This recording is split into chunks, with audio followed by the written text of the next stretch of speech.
Jeff, why do you insist on doing this dumb internet shit on TV? I look and see, it's not just me. This place is a fucking joke, man. You're a clown, I quit.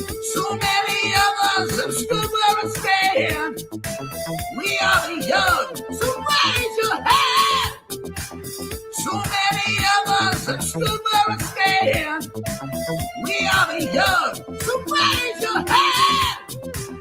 They call us problem child. We spend our lives on trial. We walk an endless mile. We are the youth gone wild. We stand and we won't fall. We're one and one for all. The writing's on the wall. We are the youth gone wild. No. It doesn't make logical sense, but it makes. Well, yes, of course. But it makes wrestling booking sense. Of course, this makes no sense. Of course, okay, it makes no sense. However, in pro wrestling booking, which often makes no sense, you would do that.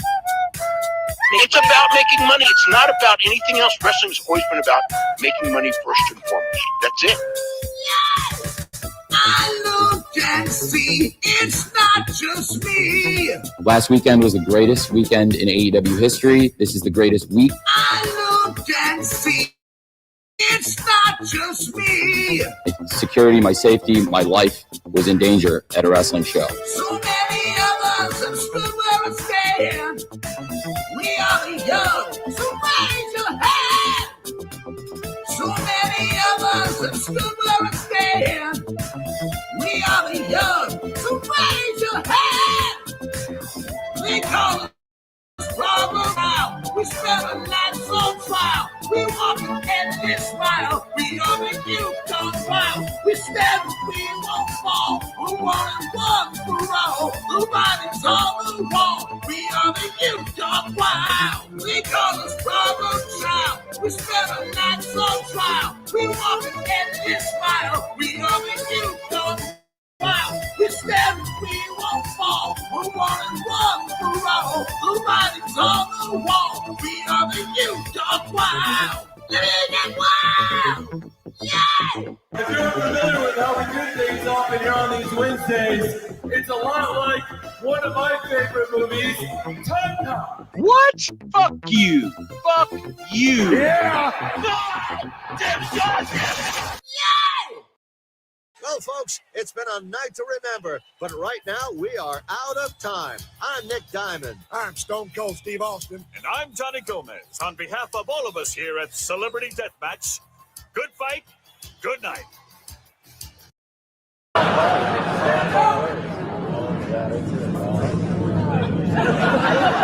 And now to the man of the hour. Can someone get him a vodka with Metamucil? Blonde, great in-ring wrestler, great on the mic, a womanizer, 16-time champion, but enough about Kurt Hennig. Ric Flair has been paid millions and millions and millions of dollars by Vince McMahon, and he didn't have to fuck him.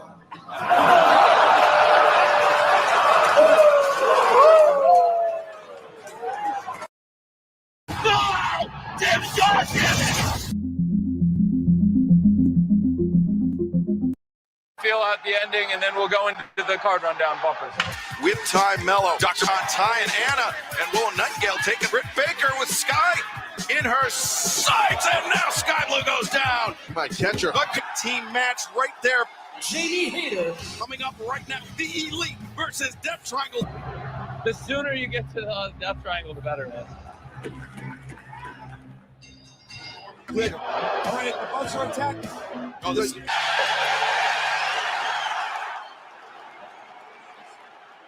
We're good. We got a minute or so. We want to get him going. Get him off this. March charging right back at Hangman. Now, I like this. I don't think I've ever seen him hit with an elbow like that. Oh, modern day pro wrestling. Danielson. We're doing good. We're doing good on time. This is good. Hey, hometown hero. Way to go. Welcome back. Yeah, it's great. Welcome back. Loved it. Welcome back. Hey, welcome back. You okay? Oh, I'm great. Whenever you're ready to get it going. a secret. Am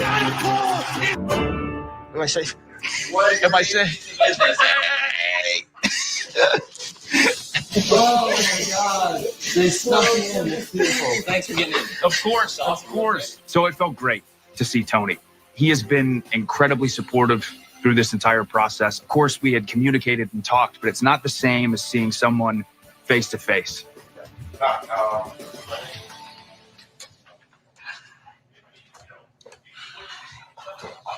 Hey, I'll close the door. I'm going to run by every time I go to the bathroom. Oh my God! Of course. Share a bathroom. Yes. It's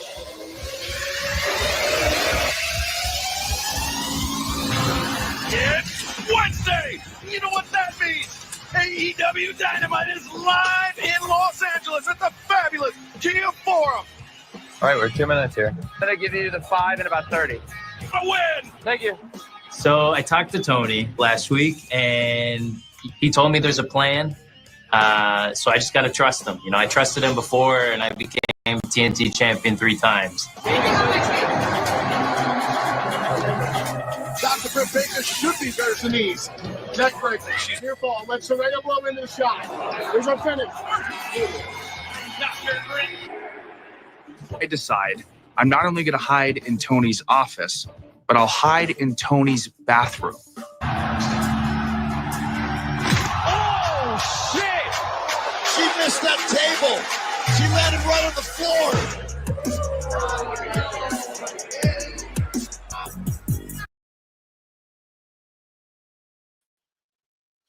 Is my mic on? Are we live? Ooh, what's happening, guys? Welcome to another eclectic edition of PWT Live Show. Yeah. I am your host, the infallible, the fanatical, the Twitter scrolling, chair swinging freak, Phil Marks, ladies and gentlemen. How you guys doing? Welcome to another PWT Live Show. Monday nights, we're going to watch some Raw on Netflix. Already over 100 of you in here across both channels. Run the likes up to 100, guys, so no Jericho. YouTube.com/@prowrestletimes. Sub to that channel. That's where the replay will be. YouTube.com/@prowrestleclips. You're probably there right now. Sub to that channel. That's where it's popping. Pardon me. And what else? Patreon.com/prowrestletimes. Support the channel. Consider becoming a member, 99 cents. I want to get my plugs out of the way because pardon me, guys. We got some hot news to get to. I am dying over here. I'm not sick. No, I was just puffing one in my private quarters and just wanted to get the show started. So maybe I should have taken a breather there. Perry Pack in Minecraft. Yeah. And we'll get Netflix on as Raw comes on. But I'm going to dive into the hot news. We got Britt Baker. She's unwanted in AEW all of a sudden. Right? The prodigal son, the prodigal daughter, if you will. Unwanted. TNA and GCW. Tons of controversy over the weekend. Tons of hot news and headlines to get to. And I want to get to that. And then, of course, we got to watch WWE, do some WWE news. If there's time, we'll stuff in some other stuff. I'm coughing, dying over here.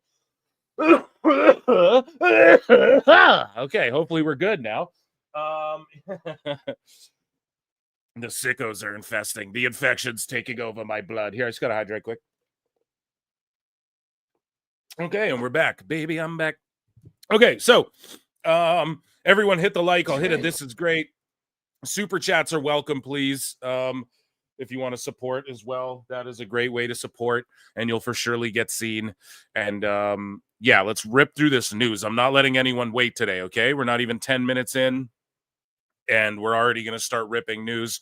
I'm going to check in with chat, see what you guys are doing, and then let's get into fucking TNA Genesis review, okay, guys? You guys like that or what?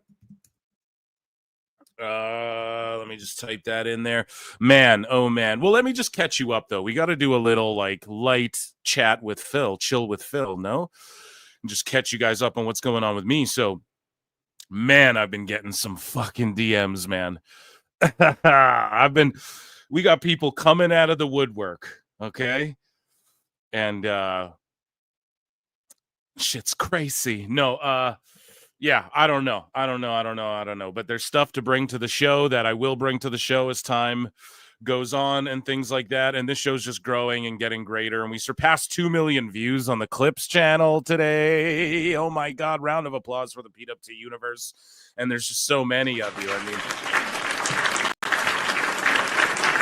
and we got wrestlers, like I'm just talking to wrestlers like fucking that I'm a fan of, like, what's up, how you doing, you know, we're just chatting and shit. It's like, goddamn, you know, things are going pretty crazy. And I'm not the type of guy to be asking people to come on the show or anything like that, but I mean, yeah, don't be shocked if, you know, some people start being like, you know what, it's okay to talk to Phil publicly now, you know. A lot of people agree with Phil now. I think it's okay to come. No, I love you all. But yeah, and just people like trying to, you know, people giving me fucking headlines and stuff where it's like, well, I'm not a dirt sheet, but you guys are really trying to tell me this. Are you sure? So nothing that I'm not gonna be like, oh, I got hot news and start being like my sources and all that shit. But I'm being told crazy shit, and I'm trying to play it by ear before I start just saying stuff and looking stupid. This could be a psyop. It could be a goddamn psyop to make me look stupid, too. So that ain't going to happen. I'm 14 steps ahead, all you motherfuckers. Hopefully my X-Files is, yeah, not 14 steps ahead of this StreamYard. You know what I mean? But yeah, over 1 million fucking 2 million views on the Clips channel. We're almost at 6K subs. The other channel too has like hundreds of thousands of views and fucking almost 2K subs on there. So that's all you guys too. And I see chat saying you deserve it and stuff. Thank you. So Ziggly Mustache, thank you, bro. It's really you guys though. You guys turn up and turn out. And yeah. So let's get into stuff. Enough about me, though. You guys don't care about me. You didn't come to listen about what I got to say, other than what I got to say about the stuff that you guys want to talk about, okay? That pertains to the Fed, that pertains to the All Elite Wrestlings. And, yeah, so everybody run the likes up. You doing your own thing. Yeah, I'm just trying to be different. I mean, I don't want to be like everybody else in this space. So, yeah. I don't know. It's all thanks to you all, though. And because you guys show up all the time, it's like people are starting to take it seriously, you know? And because I'm right here or there, I fucking go, wouldn't it be cool if this happened? Something might happen. Or, you know, people just pop into the show randomly. You know, we got Mrs. C jumping in the chat. Matt Morgan's DMing me live on the show. You know, Jose the assistant's roasting me live. And it's just like, it's more... You know, people have come to accept and I think understand that I'm really not that bad of a guy. I try to like AEW lately, guys. I try to point out the good stuff. It's just hard, okay? Don't hate me. Let me check in with chat, though, you motherfuckers. Okay, so You Ain't Hype for $2 says, if we get to 100 before Raw, I'll gift 5 memberships. Get to 100 likes, you guys. Especially if you're not a member, you might get a membership. There you go. The PWT universe. We support the PWT universe. And the like is the free way to support, and it really does help the algorithm. So please do that. Oh, yeah, the other thing I want to tell you guys, I've been crazily, like, digging deep into some stuff, and, you know, you guys know that channel Grapple Vision? That's a good dude, man, and he's been doing these crazy streams, and I'm just like, well, I'm, like, trying to investigate all of this to, like, bring you guys I'm going to have a couple good pods coming up for you guys soon, too, where it's going to get juicy in the sicko territory, you know, and not obscure stuff, like, as it pertains to, like, bigger wrestling stuff, you know? So it's, I don't know. It's juicy. And yeah, I can't wait. So I guess I forgot to mention that as well. But again, you guys don't care about that. So Rabid Wolverines, LC Killer 17. I believe in Joe Hendra. Yeah, we're going to get to that, buddy. I got it pulled up right here. We're going to get into that. Plenty in pixel art for $20. Holy shit. Let me give you a fucking air horn for that. We're dropping F-bombs. It's so early. I accidentally played that Earl Skakel clip where he's roasting Flair. Shut up with that. We do care about what's going on behind the scenes. You're crushing it, man. Gloat about it. You've earned it. Yeah, that's the thing. I don't like to sound gross either, but I want you guys to know, like, dude, this is crazy. It's going on. You know, keep tuning in here, man. I'm telling you, we got the juice. And yeah, man, lots of. And then fucking, how about this? Kevin Kelly's going on fucking Toonie Talk to do a tell-all. Like, how gangster is that? You know what I mean? Like, instead of running to one of these mainstream sheet outlets, they fucking pulled up. Like, it's just hilarious. I love it. I told you guys, if you go back to PWT1, I was like, listen, the reason I'm doing this is because there's a wave coming and this whole shit's about to change, and the way of reading dirt sheets and shit, that old way, that old guard, that is done with. Not that there's anything wrong with it, but just the way people consume shit. Like, let's bring YouTube to fucking wrestling. Like, let's actually do this YouTube shit the way people do it huge in all these other spaces. Let's bring that to the wrestling world. Look at it, man. Look at this shit. I'm so proud. I'm so proud of everybody. And yeah, so I don't know. Just always keep me humble, chat. Okay, always make sure you roast me at least once a show. I gotta get roasted at least once. And yeah, that's my only rule. Just keep me humble, all right? And I appreciate you all. Thank you, Super Chat. I'm going to check in with chat as well, see what some members are saying. Round of applause, chat, for Super Chatters. John Cena cameo, yeah, that'd be fucking amazing. Yo, he followed me on X. That'd be Moose Knuckles back. What the fuck? Where have you been? Jesus Christ, dude. Moose Knuckles been gone for a while. He's like, listen. Sometimes in life you got to be a hoe. No.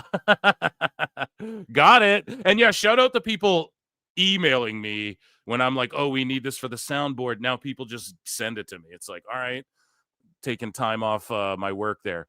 Kevin Kelly on TTW. Yeah, dude, on Wednesday before my live show at like, I can't remember what time. Go look at their shit. But they're doing that. And I'm like, thank God it's happened because I'm going to fucking watch it. And I might timestamp a couple shits, you know, to bring to PWT that night because I'm curious, you know. But also it is like, what else is there to know? Like he's gonna confirm what we know about the backstage stuff, but I know Awful is the motherfucker's got the best questions lined up, I guarantee, you know. Like I'm sure he's got a few in the chamber we're not even thinking of, an angle he's ready to approach it with, and yeah, so I'm just excited. I'm like, holy fuck, dude, look at this. You know, he could have ran to any of these old sheets, but they all love, you know, they all love All Elite Wrestling. So it's tough to do that. And it's just really cool, you know. I don't know how the fuck they pulled that off, but round of applause to them too. And just everyone in the new guard. It's a new guard now, god damn it. Show them love, man. You think Malachi Black is going to be in the Rumble? No. Malachi Black will be in WWE either before Mania or the Raw after Mania, but he's not even free until, I would say, a couple months yet. Not that I'm just making, if I were to make shit up, right? I don't actually know anything, but yeah, March. Just March. Just mark that down, right? Anyways. So let's get into it. I babbled your guys' ears off. I blew myself enough, right? If I'm not going to put myself over, who's going to, right, guys? No. So where do I guess TNA Wrestling would be the best place to just get the results. I had to split this up, this event. I watched it over a couple days there. And so let me just see. Malachi versus Penton Speed, book it. No, that's what they were doing in AEW, bro. Okay, so let's get into our review. I guess I'll play a little banjo for a review here, okay? So TNA Genesis went down. Okay? The Curtis Colwell Center in Dallas, Texas, they had how many people there? I mean, 2,400, 2,000, 14, whatever the fuck. I don't know. It was a big packed building, looked beautiful. And the show opens, so they have the kickoff panel, and it's Busted Open, Sans Bully, and then Gia Miller. And I'm not trying to shit on Gia Miller, but I'm about to shit on Gia Miller. Like, I don't get it, okay? Just throwing it out there. However, she was the one giving, like, Santino Marella time cues and shit later on in the show. So I don't know, is she like a producer? I have no idea. I'm not trying. Maybe she's behind like a bunch of the stuff that's making TNA good again, but I don't really get it. Not to boo-boo on her. She's not the worst ever. She's not like Megan Morant bad. She's pretty fucking bad. But anyways, though, I'm just buried her. I'm so it's so fucked up. I say this shit online. It's just funny to me. But anyway, so Jake something comes out. Ashanti the Adonis challenges him. Also, Ariana Grace comes out and starts saying, like, I'm the princess of NXT and all that sort of thing. But yeah, we have Ashanti the Adonis from NXT come out, and then he just puts over something strong. And like, they didn't time it. They don't got stopwatches here, but I want to say a 5-minute match. Not even kidding. Maybe 5 minutes. And he just beat him with like a black hole slam. He calls it like Into the Abyss or Into the Void. Or is that what it is? Into the Abyss is what I thought he called it. But either way, Jake something hits the move, his big move on Adonis, pins him 1, 2, 3. You know, HBK's eyeing him up. Solid match, absolutely. Leon Slater, Kazarian. I don't know. TNA's really pushing this Slater dude. Kazarian is doing his thing. I don't know what to say. I mean, I like what he's like Jericho in early AEW. That's cool. Leon Slater, they're pushing him. I don't know. I wasn't so much into this match. Not that it was bad or anything, but Kazarian got the W. He's carrying around his trophy, whatever. Pay-per-view starts. We got Ace Austin and Moose for the X Division. They unveil the new X Division title with like the orange strap and it says the system on it. And obviously Moose was going to retain it because of that. You know, it made it very obvious, like he's going to retain this belt. And then Ace Austin. Can we talk about him for a second? What a fucking stud, man. Okay.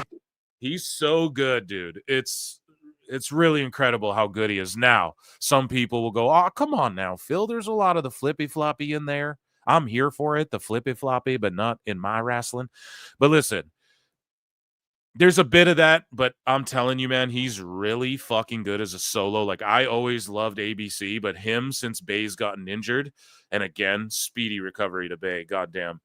But since he's got injured, like, Austin's really come into his own, man, and it's really, like, good to see. And he doesn't get the win, but he's primed up. He could be a solo act himself. I've been saying it forever that ABC need to get to NXT, like way before this TNA WWE crossover shit. You can go on PWT Pod, see it. Before any crossovers were happening, I was like, we need to get ABCs in NXT. There's nothing left for them to do in TNA. And then they won the titles the third time, and then Bay got injured. And, you know, so Austin, even as a solo, and I'm honestly praying for Bay. I want that motherfucker. I hope he's healthy. I hope he can do this sport again. But either way, dude, look out for Ace Austin. Just a great showing. I can't play the spots or we'll get in shit here. But moving along, what else? The system surrounded Austin, then MacLeod and Eric Young hit the ring, and they are like baby faces now. So they were in a heel faction. Now they're baby faces. Then we get MacLeod and Young. They beat the system.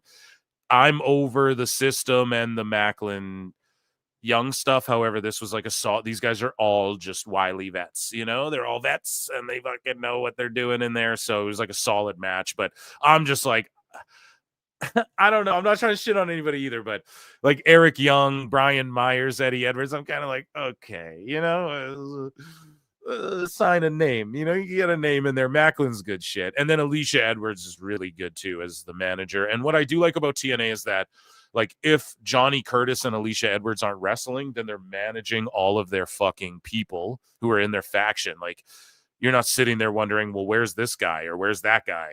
You know, why isn't this guy in his corner all of a sudden? You know, we find a lot of that in AEW. Like, okay, this guy's just getting jumped and no one's there to help him. And then someone gets jumped and then random people help someone or whatever.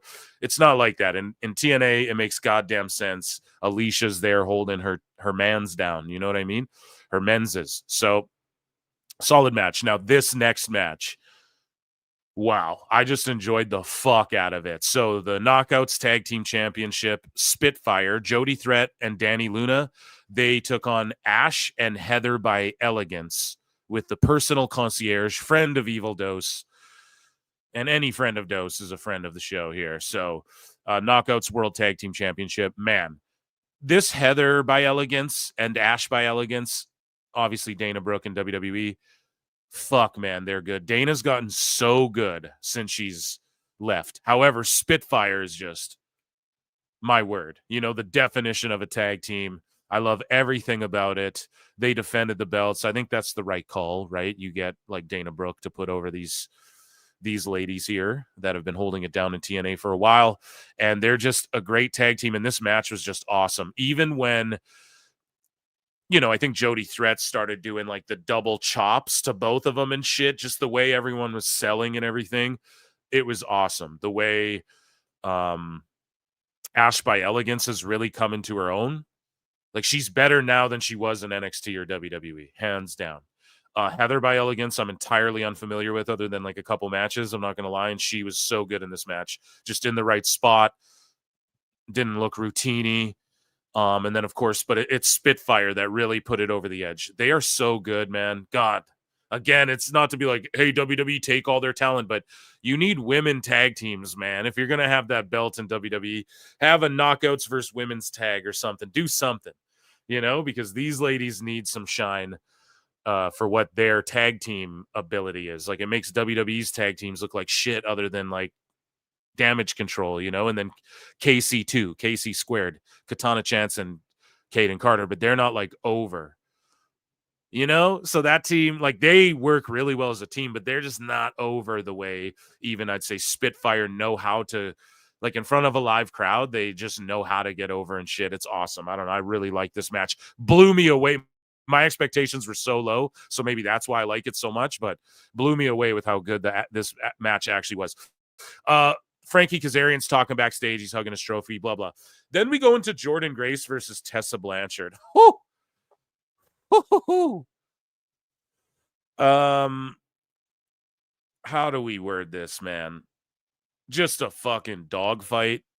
Two girls who worked so incredibly well together, even though you could tell they did not. I don't think Jordan likes Blanchard that much, okay? IRL, and they were consummate professionals, but they were fucking live round and receding the shit out of each other. Fully, dude. This match, you got to go out of your way to watch. Okay. And even the moments where you're like, oh, they're kind of struggling. Is this like a botch moment? They just start fighting each other. And it's a match where, like, the spots all feel real. Like, I don't know. It was so good. So good. And the couple botchy spots made it feel more real, and they recover so well. And when I say botchy spots, that's even like an overstatement of how that, like, diminishes it more than it should be. Because the quote unquote botchy spots weren't really botchy spots. It was just they were fucking struggling, man. It was a fight. And at one point you could see as well, Tessa was, like, still selling this move, and she wasn't where Jordan needed her to be. And you could see the look on Jordan's face, like, this bitch. And she just fucking scruffs her and puts her in the corner. And, like, I don't know. I think it's more than selling. You can kind of tell, right? Like, when Sami Zayn and Tama Tonga are throwing live rounds at each other, you can tell they're just, like, two real professionals just working. This was very much receipt given, receipt taken, fucking, potatoes being thrown, kicks landing, fucking, I don't know, man. It was good shit. It was really good stuff. And a lot of good spots. The psychology was there. The breaking of the count for the outside of the ring. The ref, whoever that lady ref with the dark hair is in TNA, superb. Fucking superb. So she was great in this match as well. And then the only part that Blanchard really fucked up was the finish. So the finish is, like, she's ripping the buckle, the bottom buckle, and then she's going to hit her. If you guys don't know Tessa's finish, she's got a couple of them. She does the arm trap DDT that Andrade does, right? And then she does the diving code breaker, like, off the top rope. She grabs you and hits the double knees, and she calls it, like, the Magnum or something like that, in honor of, like, Magnum TA. And so something like that, right? I can't remember. And so she comes out, nuclear boos, like, boos, boos, boos. During the match, they're chanting, "She's a racist" at Tessa, and I'm not joking. They booed her ass out the building. They're chanting, "Fuck you, Tessa," like, the whole time. Jordan, when her music hits, woo, the fucking siren, place explodes. Whoa, whoa. And Tessa beat her. So the ending, I was going over that. Yeah, so she tries to rip the bottom buckle off. It doesn't work, but it works enough to where it makes sense, because she hits her, like, hook DDT move onto the bottom buckle. Pardon me, but she struggled with the buckle so much that the ref clearly sees her doing this shit, and it just was like, disqualify her or something. It kind of fucked it up, but it was Tessa's bad. She couldn't get the buckle off. Like, they strapped it on too hard. I don't know what's going on. But she pulled it down enough to where you got the idea, like, oh, the padding's not over the thing. So then she hits the DDT on it. And then I just think Tessa was like, no, that's not enough. Like, you can see she calls the spot in the ring. And then she goes for them. So then Jordan's kind of like, okay. You can just see her kind of like reluctantly going into the giving Tessa more time. So then Tessa fucking starts ripping the second buckle off. And then they botch like Tessa goes to slam Jordan's head into the middle buckle. And Tessa couldn't even get the fucking middle buckle off either. Okay, so it's like Lucy off like the other one below it. And then she just slams Jordan's head into it. So you can tell that she called that to try and be like, no, that first one wasn't enough or something. And then Blanchard went to the top rope, hit the Magnum. Jordan Grace goes flying like she was shot out of a fucking cannon, makes it look like $1 million, and fucking eats the clean pin 1, 2, 3. Not clean, I guess, because the buckle situation, but you could tell that the second buckle spot wasn't supposed to happen, but Tessa fucked up the first one. So then she's like, hey, we got to do this again. And then it really just pissed off. It was like, okay, DDT into the buckle. Jordan grabs the bottom rope, kick out or whatever. Bottom rope breaks the count. And then she throws her into the buckle again, like a different one, and then hits the Magnum. I think she was just supposed to hit the Magnum and finish her. And my whole complaint leading into this was like, okay, Tessa beat the living fuck out of Jordan 2 times badly, dragged her out of TNA like a bag of trash. And then Jordan got in like a brawl with her. Right. And then sort of whooped her ass right before the pay-per-view. But then the finish to this, like, she just beat the shit out of Jordan. Now, I'm not sitting here saying like, oh, they buried her or anything, but it's wild how much they really like put Tessa over on Jordan in this. I'm like, God damn, you really had to do her like that. And I guess they're looking at it like, we need to do what's best for us. She's going to WWE. And someone tweeted out, because there's a video of everyone clapping for Jordan after the event, and everyone's like, imagine that you work for a company that actually fucking likes to see you succeed, likes when you succeed or whatever. So I don't know. Shout out Jordan Grace. Can't wait to see her in the Rumble. Tessa's the new face of the Knockouts division, and she's got total heat. And Tom Hannafan, by the way, commentary brilliant. And Tom Hannafan was like, we focus on what's going on in the sport, but there's lots of stuff outside the ring that, the controversies with Tessa, but we focus on the sport here. And in this match, they did a great job, man. And the crowd was awesome too the whole night. The setup was cool with the black mat. I want to see them just do that all the time. Outside of the ring, rolling Death Valley Driver by Jordan Grace. Amazing stuff. And even the spots where they were like working on the turnbuckle to do like a superplex, like it wasn't just 2 people sitting there setting up a spot. I mean it. You guys got to go out of your way and watch that match. Also, I'll say this about TNA. When the security come out, it's consistent. Like, it's not like an AEW, okay, these 4 guys jump edge and just beat them down and no one helps them and no security. But then MJF and Jeff Jarrett are like, okay, let's shoot the fair one. And then fucking 12 security come out. Like, it's just 2 guys fighting, But meanwhile, when people are getting jumped 10-on-1, no one comes out to save anyone. In TNA, it's consistent. Like, security just come out. Nemeth is fucking around. Security comes out and gets them out of there. Oh, a brawl's about to, they fucking get down there. So good on that as well. The I Quit match. Josh Alexander loses to Mike Santana. And let me tell you something. People go, oh, look at WWE. They take AEW stars. People take, or WWE takes these AEW stars and makes them into these big stars, and people won't acknowledge they take AEW for granted. No, bro, you're coping. It's not just WWE. Santana as well. Kylan King as well. Kazarian as well. They said, yo, fuck AEW. This is silly here. They got free, bet on themselves, and said, I'm going to TNA. And those 3 also have all exploded and come into their own. Okay? It's not just WWE, guys. It's because people go to AEW and they see what a shit show it is. And then they understand how to apply themselves better just to the business overall. Mike Santana's him, bro. That motherfucker went from tag team guy to legit. I want to see him fight for the Impact title. This guy, or the TNA world title. He's him, bro. He's jacked up now. The fucking crowd is so behind him. His gear, the way he carries himself, his selling. Fuck, man. Santana's him, bro. So this match was so good, and Alexander doing the right thing, losing to Santana. Alexander's going to go join up with Maple Leaf Pro, is my opinion. I mean, not even my opinion. That's pretty well. If you know anything, you know he's going to be there. But he quit TNA as well. He was made to quit. And it was a good, like, make to quit, too. It was just basically he got beat down with, like, a sock with an 8-ball in it, right? Santana's got him tied up with his hands behind his back, and he's just hitting him so much with an 8-ball. It's like you just basically got to quit. It wasn't like some phony shit. Wasn't cheesy. It was just a legit.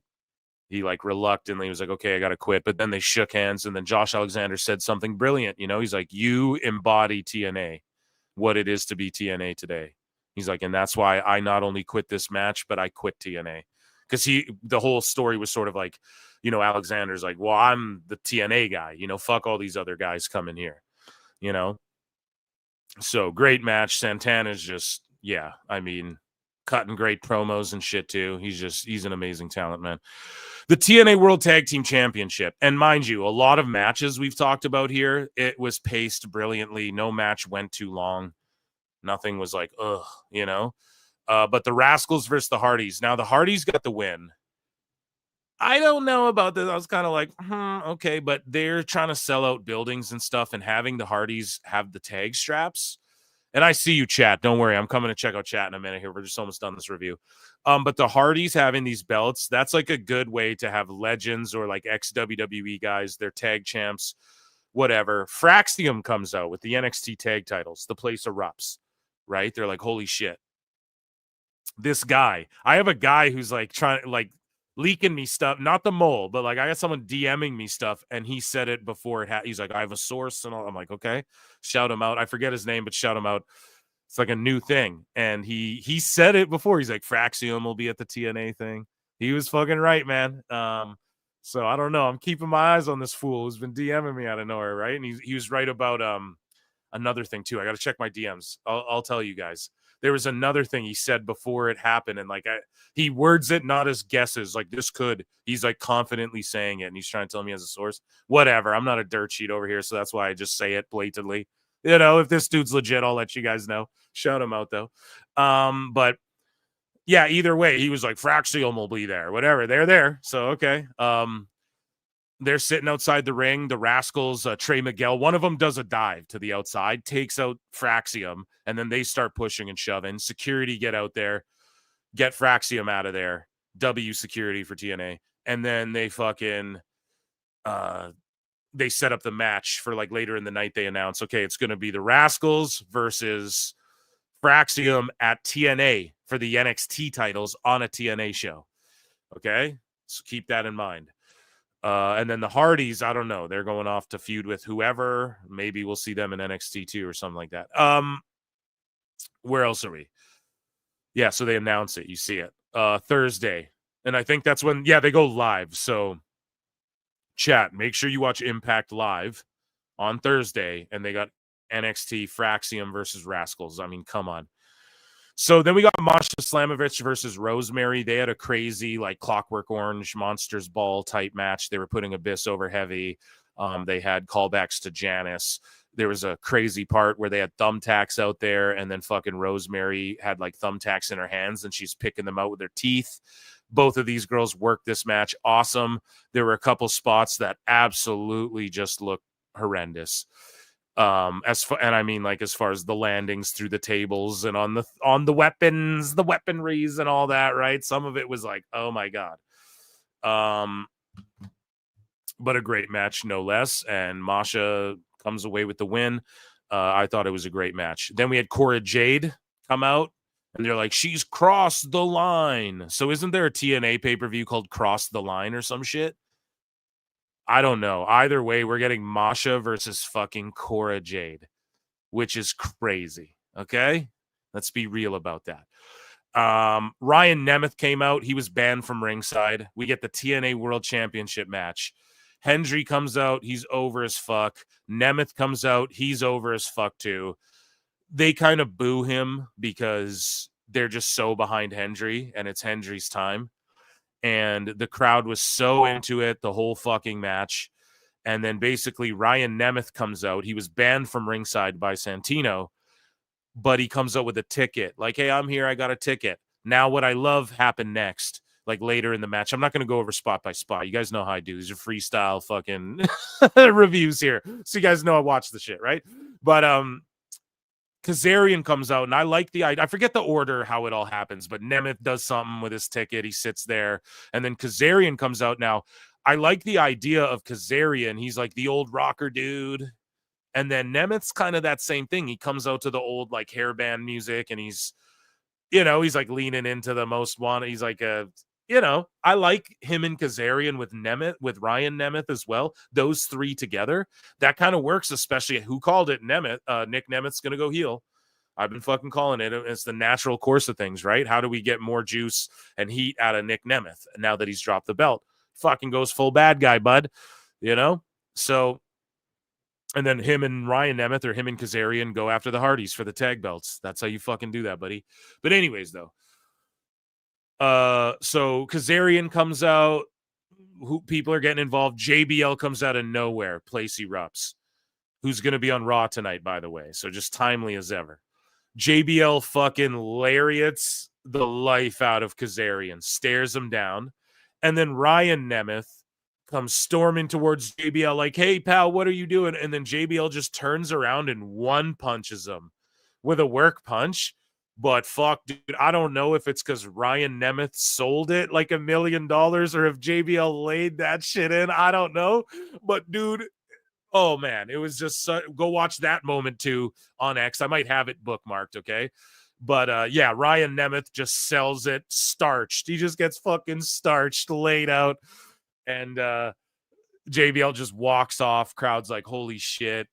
And then a brilliant finish as well where Hendry hits the mic stand or the standing ovation.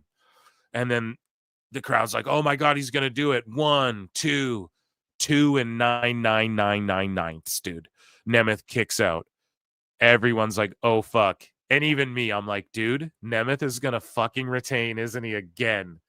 People are going to never let TNA live this down. Nay. So then Nemeth hits his super kick, hits the fucking, what does he call it? The zigzag. I forget what he calls it now. And pin. 1, 2, fucking Hendry kicks out, dude. Insaneness. And before that, like after he hit, or when Hendry first hit the standing O, they were going one more time. The crowd wanted it one more time, dude. And he was going to give it to him. But then they go into like the super kick, zigzag, 1, 2, false finish. And then that's when you're like, Hendry's got it. And then he hits a huge, like the biggest standing O ever, plants him dead in the middle of Little Italy. Little did we know that we riddled 2 middlemen who didn't do diddly. But R.I.P. big pun. But but yeah, Hendry right in the middle, 1, 2, 3, fucking bickety bang. We got a new world champion. And he's going to be in the Rumble, dude. And say his name, and he appears. I believe in Joe Hendry. And then they said Hendry Mania, because it is. And, yeah, that was my TNA review. Round of applause. I'm checking in with chat here.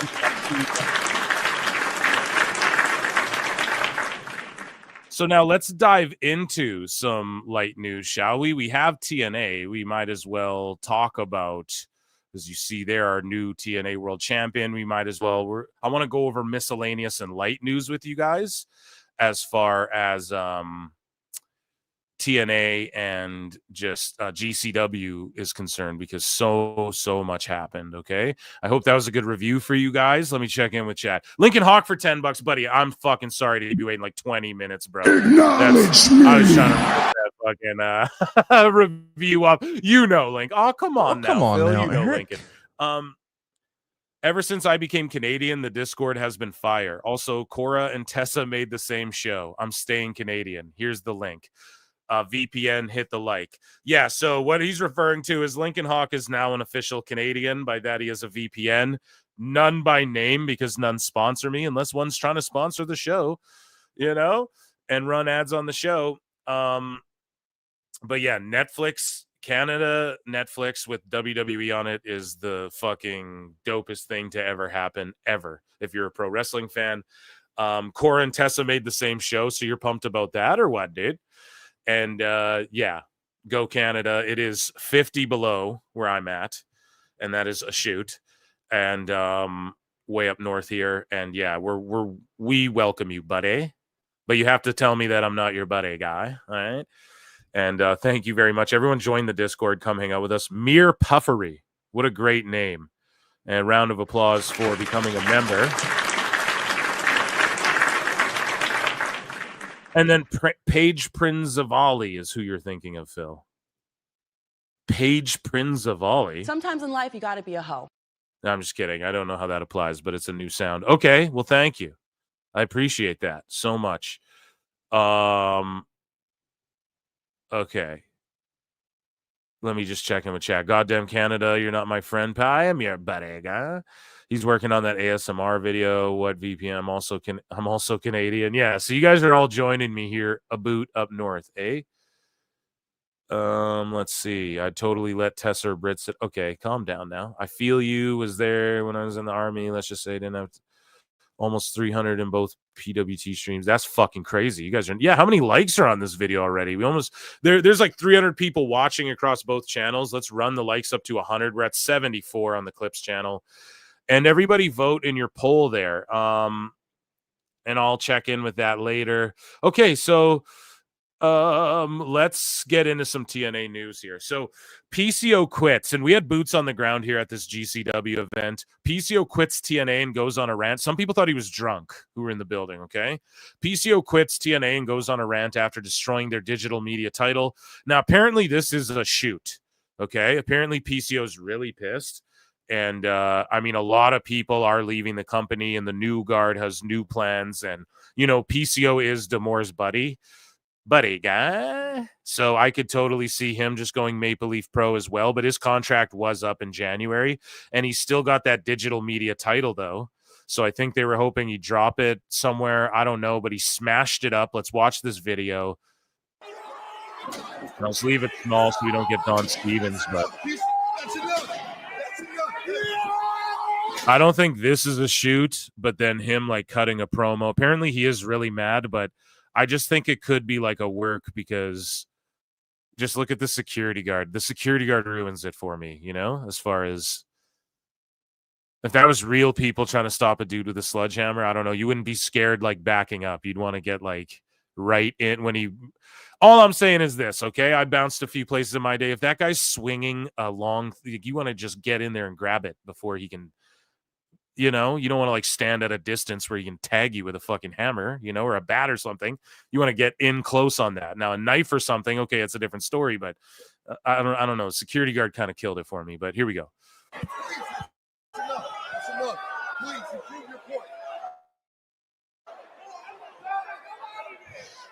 I've sold out the biggest house in TNA history.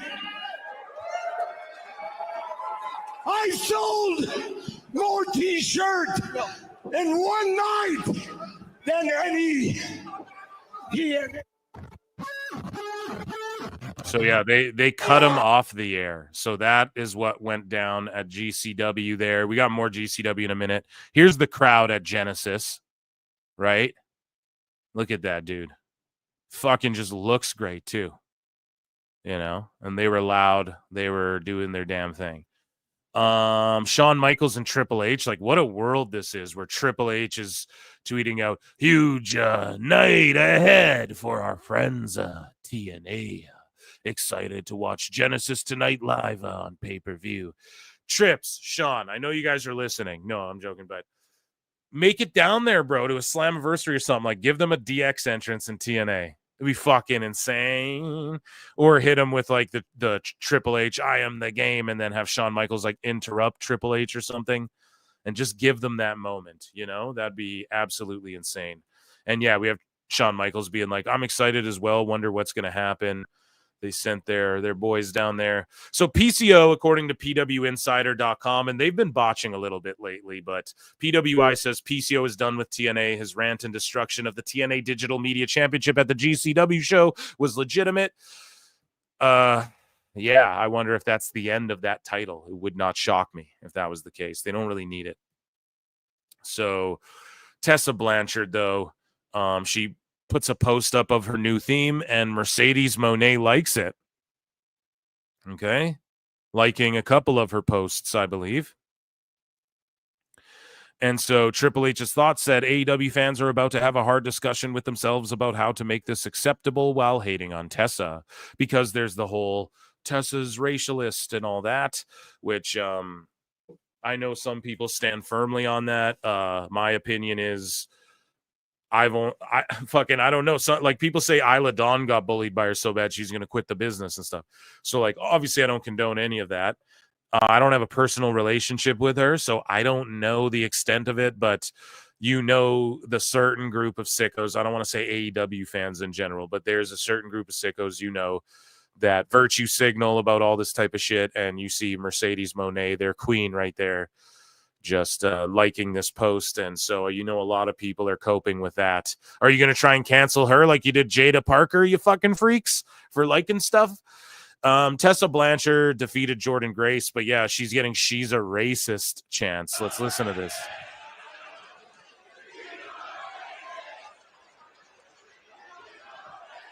Listen, there are a lot of outside factors in this. And then Hannafan saved it. He's like, there's a lot of outside factors here, but we're focused on the sport. It was brilliant stuff. Haxel Stranger for $2 says the great Snoop Dogg advice. That's right. And then Ziggly Moustache for $7 Canadian says, been showing some Meltzy clips to my non-sicko work friends. One of them asked why he sounds like a Valley girl, especially in that Oli interview, LOL, because he's a Valley girl, bro. Dave's like, Cal, Ford, girls, they're unforgettable. Daisy Dukes, bikinis on top, Tony Khan, right? But yeah, dude, he is a fucking Valley girl. That's what Meltzer said what calls him anyways. And that's funny. You're showing Meltzy clips non-sickos. Yeah, that's I don't know if that's the way to lure them into pro wrestling, but yes. But yeah, the she's a racist, they're chanting it at her. Now here's Jordan Grace accepting a thank you from everyone in the back. And she just blows right by Tessa. Like, watch this video. She goes right by her. Now, provided they just shared the ring together, and Tessa's not been there this whole time to grind it out with all these people and get TNA back to where it is. She was gone during its sort of resurgence, if you will. Jordan Grace blows right past Tessa. Is there heat here? Don't matter, because she's going to WWE. She's like, I don't give a fuck. So let's see.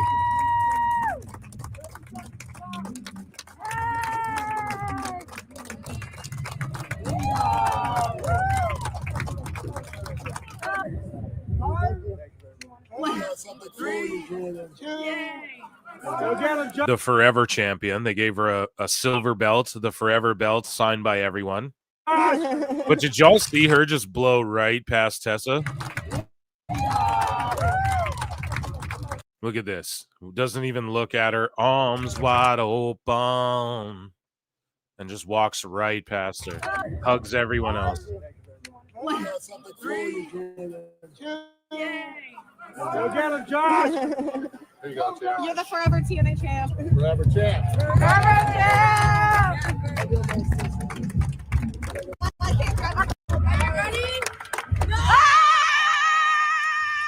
But for real, dude, if this was AEW and you're like, well, I'm going to go to WWE, everyone's like, fuck you. Let's not book him. Yeah, fuck this guy. Pull down his shop. We should pull down his shop right away. Yeah, just pull down his shop. Fuck him. We just won't use him. Nah, he can't do GCW. Nah, he can't help them. Here, they're just all celebrating this person going on to fulfill her fucking dreams, man. Well, WWE's not the end all be all for 90 fucking % of wrestlers. They view it that way, though. There's the exception to every rule, man. But the only reason anyone's even doing this is because growing up watching WWF. And if they're like, no, I grew up watching TNA and it inspired me. Well, they all were watching WWF. And those are all ex-WWF guys that got you into it back then. So it's it's just very great to see just the culture backstage in TNA. And even Tessa, if she is just blowing past Tessa, they're all fucking professional, okay? They all did business. They worked. We don't like each other. Let's do it in the ring. Fucking settle it there. You know what I mean? I'll make you look good. You make me look good, and we'll fucking shake hands, make some money. Like, what happened? Why can't people do that anymore? You know what I'm saying? Let's go here. Moving along.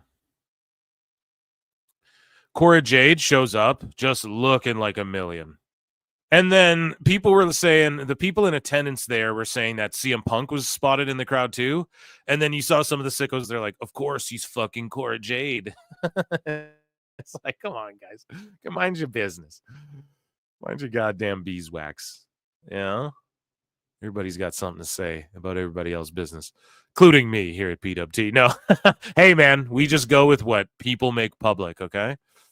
Hold the phone. So Fraxium shows up here. I'm not going to play the whole thing. A couple of seats. And then they chant TNA. Like they chant TNA, TNA. When the Fraxium guys show up, they're not like NXT. And then this ref right here, brilliant. Whoever she is, brilliant in the ring.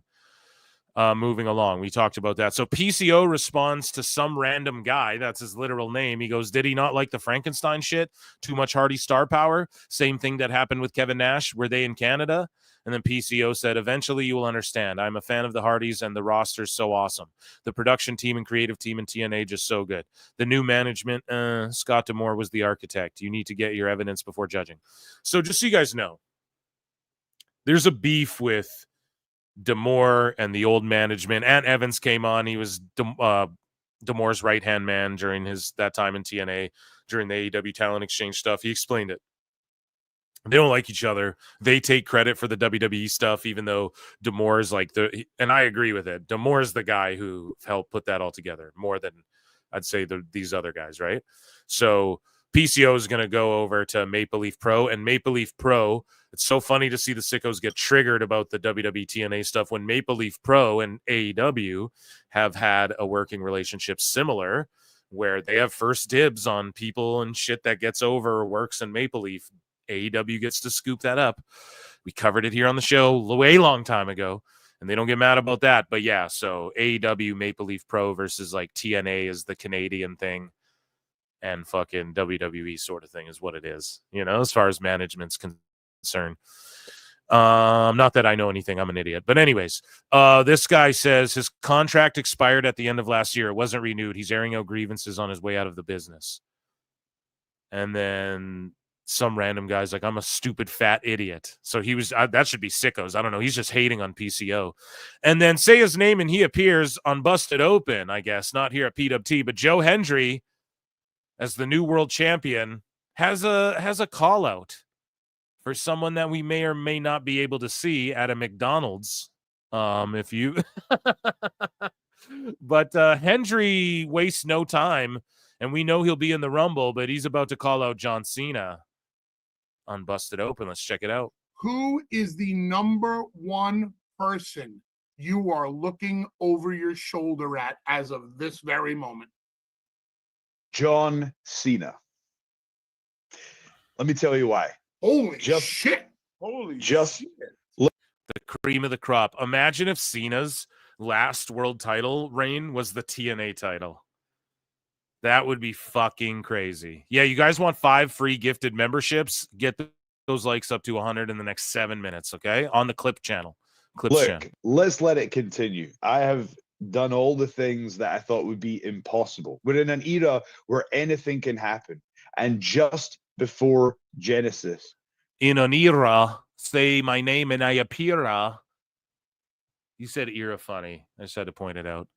Triple H tweeted us. Shawn Michaels tweeted the show, and John Cena, who hadn't tweeted about it before, tweeted the TNA logo on his Instagram. What kind of representative would I be for TNA if I didn't call out John Cena?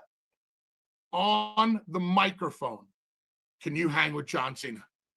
1,000%. Damn, you gotta love that confidence, though. I love it. Because John Cena, when he gets that microphone, he tells the truth. And I genuinely, honestly believe that people haven't seen what I can truly do on the microphone yet. I feel so comfortable going out there with nothing prepared. And to me, John Cena is in the top echelon of talkers ever in this business. And you know what? If you don't invite that challenge to try and step up, then you're not challenging yourself. You know, I want it. I want it. I know how powerful he is on that microphone, but I believe that Yes, we believe. And that, ladies and gentlemen, was TNA news. Let's strike up a round of applause here. Amazing. We have some miscellaneous to get to, but first I want to get to chat here. I see you guys. STG212 for $5 says, don't care for Britt Baker, but the best guys, Tony McCon. Adam Cole came back, and now Britt Baker's gone. Best guys, Tony Khan. You know what I mean? They break up, and then now Tony doesn't want to put up with her shit. So he put up with it the whole time, but then he comes back, and they're broken up, and now Tony don't want to fucking... You fucking mark! Pretty funny, man. We'll talk about Britt in a bit here, okay? I promised you guys that. There will be some commercial breaks in that tonight, I'm sure. I'll let you guys know what happens during them, but there will be a time where I'm like, well, we got to run to other news. We'll talk about Britt, okay? Cleric of Chaos for $2 says, hope all are warm and safe. Cleric loves you all. Dude, thank you. We love you too, man. Let's get a yeet for Cleric of Chaos in the chat. A big old yeet. And yeah, man. Shout you out. Merge for $2 says Cena gets number 17 in TNA. Take my money. How cool would that be, though? If he like won it, then it's not going to happen. But his 17th world title was like a TNA one. So he breaks the record, but he kind of doesn't. Maybe some people would be mad at that. Who knows? I don't know. Do you know? I don't know. Do you? Maybe. Maybe I do. Maybe I don't. But you don't. But maybe I do too. Dummy. Yeah. So, yeah, I mean, that would maybe be bad, though. I think people would shit. I think I'd get mad at that, too, maybe, right? But Cena is the man. So, yeah, it's about time to Netflix and Phil here. We got 3 more minutes, so let's just get into some miscellaneous news because we have some, right? So, what do we got? Let's scroll down. Quite a bit in miscellaneous, actually. So, the former WWE star Tom Pestock, Baron Corbin, says he currently has no desire to sign a long-term contract in wrestling. In response to a fan who questioned whether his comments about Rey Fenix's contract were attempts to get hired by AEW, Pestock wrote, false. I understand contracts and have no desire to sign a long-term deal right now. So Baron Corbin got fucking bodied by sickos, and he pissed a lot of people off. A lot of Fed fans, a lot of Federales. And so we are going to check that out on Wednesday's live show. We're going to really break that down because that involves getting into all these sickos. And we're here to enjoy some Raw and put over TNA and just react to Britt Baker tonight. Okay, guys? So we'll react to that sometime. But he pissed some people off. And yeah, he's just trying to let people know, nah, I understand how shit works because I worked in the wrestling business. I saw this. Vince McMahon could be starting a rival promotion to WWE. So Conrad said, oh, come on now, Phil. That's not very fair to say that I said this, even though I did say this, but I meant a roster of management, and I knew people would mince my words and twist them up, and it would turn into fucking headlines that weren't fucking true. Oh, come on now, Eric. I'm here for it. But, he says he's bought a studio. He's building a roster. We'll see. So a roster, what he means. So I asked him, like, did he really say this? What Conrad? So Conrad keeps saying, I bet Vince will get in the wrestling business by the end of 2025, Eric. So maybe that happens, but he's been saying that Vince bought a studio, which he did, and he's going to go do stuff in Saudi Arabia, which he is. And then he said he's building a roster. Now, he means a roster of management, like in context. But this motherfucker goes ahead and says this. So this goes in miscellaneous because Vince McMahon Entertainment Wrestling, VMWE or VMEW, whatever the fuck. That's not WWE. So that goes to miscellaneous. And he's not actually built because I was like, damn, if this is real, what the fuck? But no, Conrad was just taken out of context.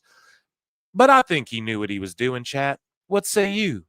Chat me up, chat, about if you think Conrad knew what the fuck he was doing and if he was here for it. If he'd be here for a Vince McMahon promotion, because it's healthy for the healthy wrestling business. I want to start doing fake Conrad ad reads, but I'm not doing that anymore till one of these companies gives me money. Okay? That's the only way that's happening. So, the GCW crowd was so dope. Tom Pestock debuts in GCW, loses to Josh Barnett, actually gets tapped out. I think I have a clip of it. Let's watch Pestock's 15-minute time limit. And if it goes to a 15-minute time limit draw, there will be a 5-minute overtime period. That's Dakota making his debut here in Game Changer Wrestling and also this environment. Not just making, like you said, making his debut here. And as we've covered on the show, Baron Corbin's a real shooter, like jiu-jitsu wise. He could really twist you up there. His first time in any environment outside of the WWE. And he had a great match. He got tapped out. I think I got it right here. So you see him tapping.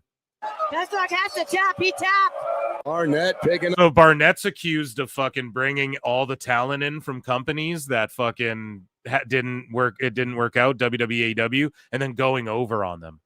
But in real life, he would in a shoot fight. So it just makes sense. But yeah, he's been accused of that shit. So kind of funny. He just taps out Corbin, who's like a real, if it was pure jiu-jitsu, Corbin probably take Barnett at this stage.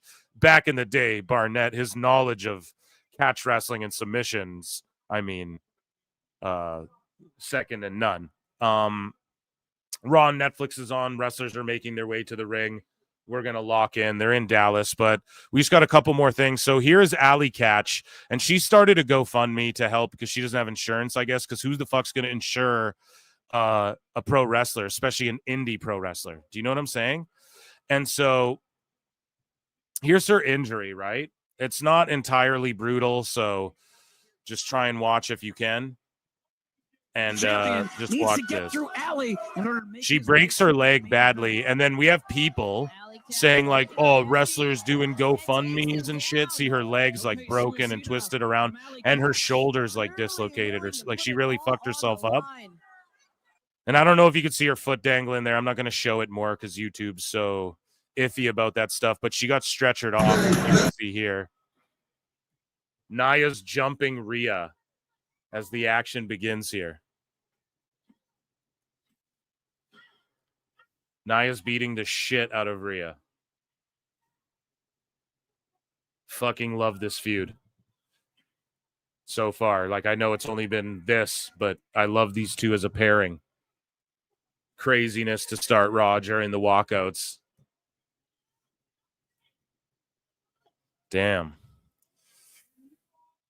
But yeah, she got stretchered out. So praying for Allie Catch, and people are like, oh, wrestlers with GoFundMes. It's man, she's not asking for a new TV.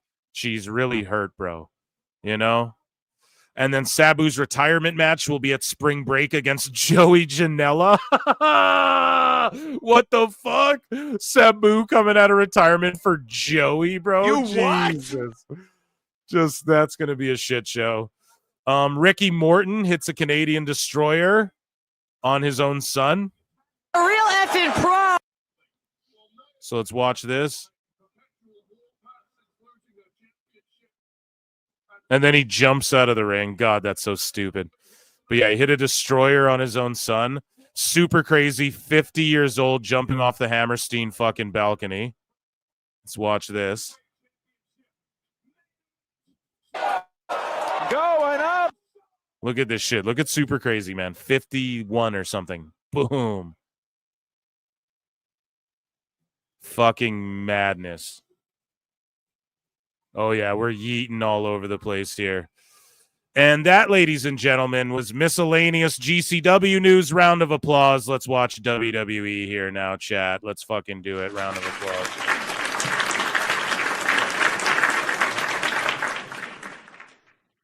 We will jump more into the bookmarks as the show continues. You ain't hype. Gifted fucking 5 Pro Wrestle Clips membership. I hope some lovers got them. I hope some haters got them. yeah, I hope whoever needs them got them. And thank you so much for doing that. We obviously broke the like number, no Jericho, the like record or whatever we were trying to do. So thank you all for that. Plenty and Pixel art, fart, Plenty and Pixel fart. No, I'm just joking. Not all of Flair's titles were WWE. Cena shouldn't be held to different standards. I love that, dude. I love that. And remember, Sometimes in life, you got to be a hoe. just kidding. That's my favorite sound that someone sent me to the email. No, but you're absolutely right. It would make sense, and they wouldn't have to hurt any WWE talent. Maybe does it hurt Joe Hendry? I don't know. Just being in the ring with Cena. Oh my God! Look at Cole. Can I get a fucking yeet for Cole and for Plenty and Pixel Heart? God damn it. That is good. Over 100 likes within the first hour of the stream. PWT chat is awesome. Yes. You guys are fucking amazing. Give yourselves all a yeet. Again, we're just yeeting all over the place. And always remember that the best guy is Tony Khan. Tony Khan. And thank George for triggering that sound. George, top mod of the top bud, buddy. Thank you. And George is going to be with me for Saturday night's main event next Saturday, I believe it is, where we're going to watch SNME. And then the Rumble's going to be lit too. I'm going to get the fucking Rumble timer sound on this thing. And we're going to do countdowns. You know what I mean? And we're going to fucking have a grand old time watching the Royal Rumble, marking out. I'm going to get lit as fuck too. I don't know who I should have on the stream. I'm trying to get Husey, but it's on February 1st. He's like, I'm doing dry January. And it's like, well, it's February 1st, buddy. So we could technically get smashed in Minecraft. Claire, because anyone going to Toronto for it? No. The cost of it all was like, oh my God, the fucking tickets are ridiculous. And they're rightfully so. And then just for me to go there and hotel and shop and everything in Toronto, it's like, yeah, I'm just gonna I'm gonna chill. I think that's the way we go. Let's see. Is that one going head to head with AEW? I don't think that's the one. I think that one's like whenever All in Texas is. Damn, people tuning out. They don't want to see me watch fucking Raw or what? They don't. No. No, it's totally fine. I get it. We're just going to sit and enjoy Raw for a bit. At commercials, we'll run headlines and stuff. You already know how it is, but these Monday streams are definitely chill, fucking just much love streams. You know what I mean? Amazing stuff. Oos, day one-ish, light it all up, knock it down like. Hey.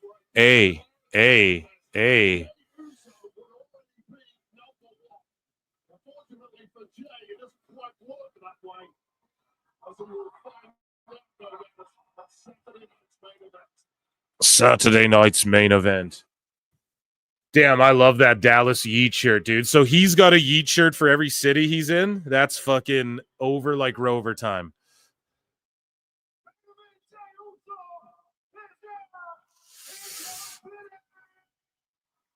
Pete Rocks 12. Real Pro Wrestling returns on Wednesday, then Saturday. Follow same pattern weekly. Okay, right on. Well, that's when I do my live shows too, Wednesdays and Saturdays. We just added Mondays, so we know that you're like a triggered sicko or whatever because people enjoy Raw, but try to enjoy yourself, bud, and welcome to the chaos. Here we go. Gunther's interrupting him. Here, I'm going to turn this shit up. Chat, let me know if it bleeds over too much, but I also don't give a fuck. You know, I'm going to babble your ear off.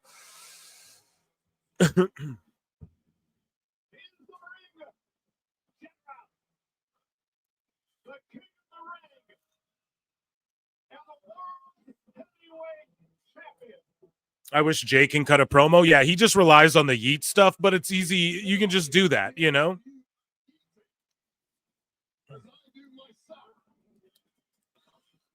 Once it gets tiresome, then I'll be like, this is boring and shit, but it's still just the yeeting is so over. And then when Travis Scott came out smoking weed with him to the ring, it's like, this is on a whole other level, you know? That shit went viral like World Star style and stuff like that, you know? It's fucking like The yeet is so over.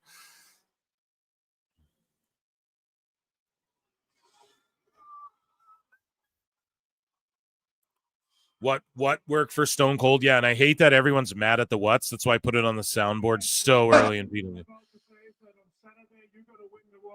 Now, shitheads were just whatting just to what. Yes, that is true. But like now when they do it, it's a sign of hurry the fuck up, you know?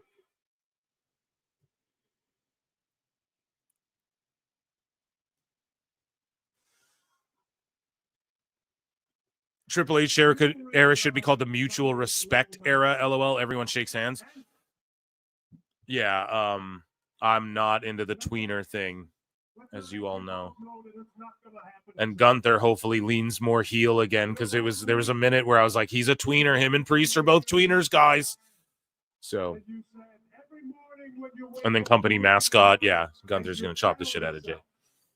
And you know what the thing is? I really believe What? Gunther is a terror on the mic, so good. To get in the ring and square off with main event Jey Uso.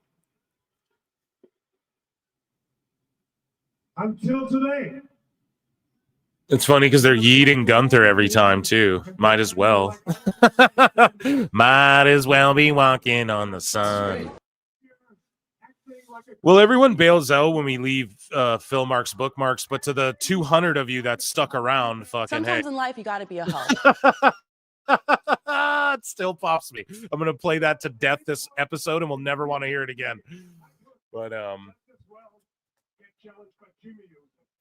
well, you're saying this guy Adam D's like, yo, Jay's yeets may become nearly as over as Stone Cold. What? Yeah, I mean LA Knights. Yeah, that's over as shit too. So it's just a matter of WWE's over as fuck, and all of these things could get as over as Austin. If you want to argue it, Cody Rhodes is the fucking god of everything, as Meltzer would say. No, but he is like the Fanatics merch selling god right now, you know? You could argue, oh, he did bigger houses than Stone Cold on average or whatever. I'm sure there's some statistic you could fucking break down right now to have a lot of people ahead of Austin in that regard. But I mean, 316, that's for life, you know? 316 and NWO are 4-4 for life, okay? All that makes you is a useful idiot, and you don't even realize it. Mrs. C in the chat. Gunther stealing JC's line, as he has been doing. Everyone, round of applause for Mrs. Cornett and, of course, Jim, Mrs. C's here, and hello to the castle and Harley Quinn and Jim. And yes, Gunther's been doing that. Hey, Mrs. C, a couple times, huh? It's almost like he's listening, huh? I'm going to expose you for a flash in the pan that has no business being this close. I don't know if Jay ever gets a world title. That's where I'm just like, damn. I think they draw the line. But he is the guy who beat him for the IC belt. So... who the fuck did he beat again? Who did Jey Uso beat? Yeah, Sammy beat Gunther, and then Jay beat Braun. Yeah, it was Braun that jumbled the belts back and around there. You're right again. You're right. Everything came out your mouth. I'm a few seconds behind. Yeah, I don't know, bro. I'm live on the flicks, man. We're Netflix and fill-in, right? I can't get any liver than I am, so it's just time zone difference, you know? It's just intranets. Hey, this one here is my squad. Yeet. Because they ride with me. Go Sharks. God damn it, I'm an Oilers fan, Mrs. C. We don't like y'all. No.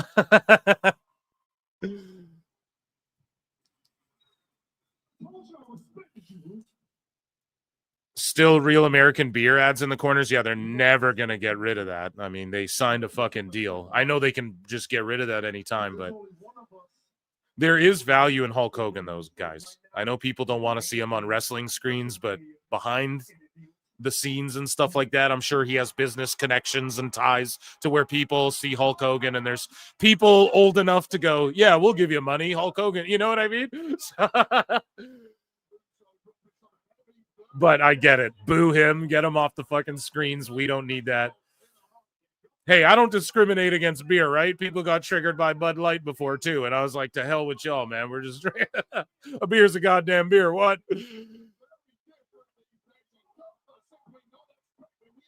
Okay, here we go. Yeah, hockey fight on our hands. Speaking of puck there, Bud. Snooper duper kick. Oh, yeah.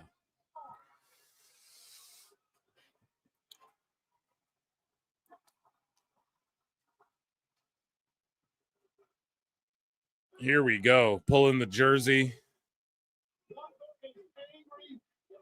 Oilers with a puke. God damn it. God damn. James, you agree? God damn, you guys.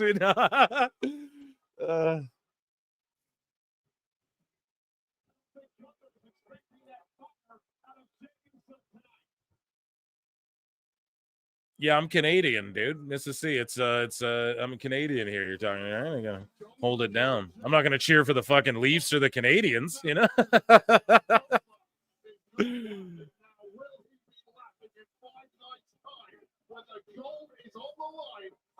Connor was a naughty boy, Phil. What do you mean? Connor who? Sorry, am I completely... Connor McDavid, are you talking about? He's been the choke artist of all choke artists. I'll be the first to admit it. Okay, New Day. Dress shoes, no socks, Gunther. JBL. Let's go.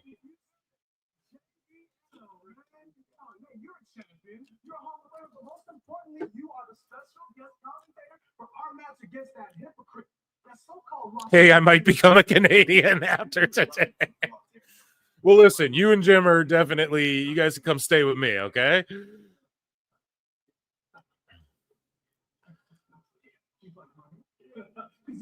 So you just gave him $2? Look at Kofi's like shitty beard. You know, I just love it so much. It's such a heel thing for him to do because he's so lovable. How do you make people hate you? Get a shitty beard with no mustache?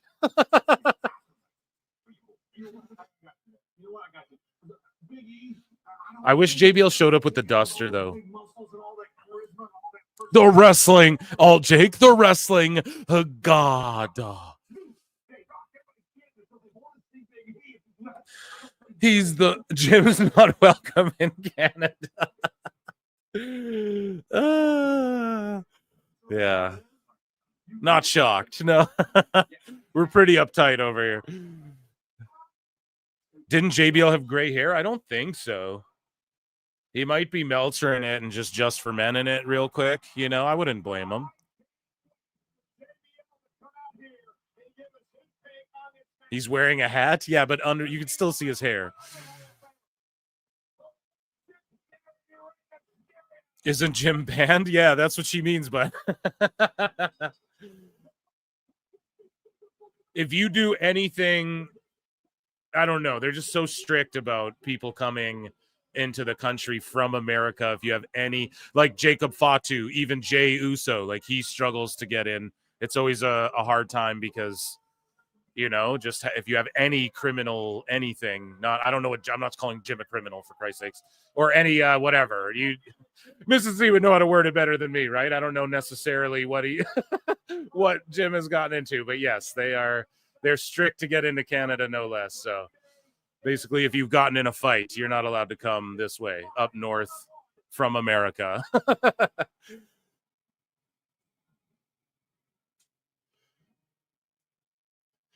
Okay, commercial. Should we get into some Britt action? Yeah, basically, if you're a man, you're not. No, if you've done a manly thing and not taken shit before, you're not allowed. You're not allowed here. Here we go. Let's get into not calling Canadians not men, though, bro. We grew up in the fucking tundras, man, in the forests and shit. Okay, our beer's way more percent too. You have to drink beer and fight and chop a tree by the time you're 15. You light one fire in the snow by the time you're 15 and drink a beer around it. You know. That happens, okay? Anyways, though, let's get into, we got AEW news. It is commercial break. They're promoting something. The Fiend Fiend. So Rey Mysterio's making his entrance. Let's get into now. I can't play the Friends theme song, of course. That got botched. But we will give everyone a good old Ichi knee.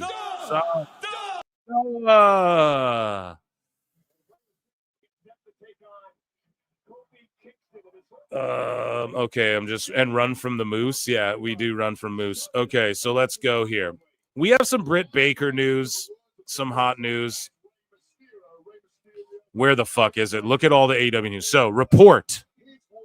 Britt Baker gone from AEW TV after Tony Khan becomes fed up enough.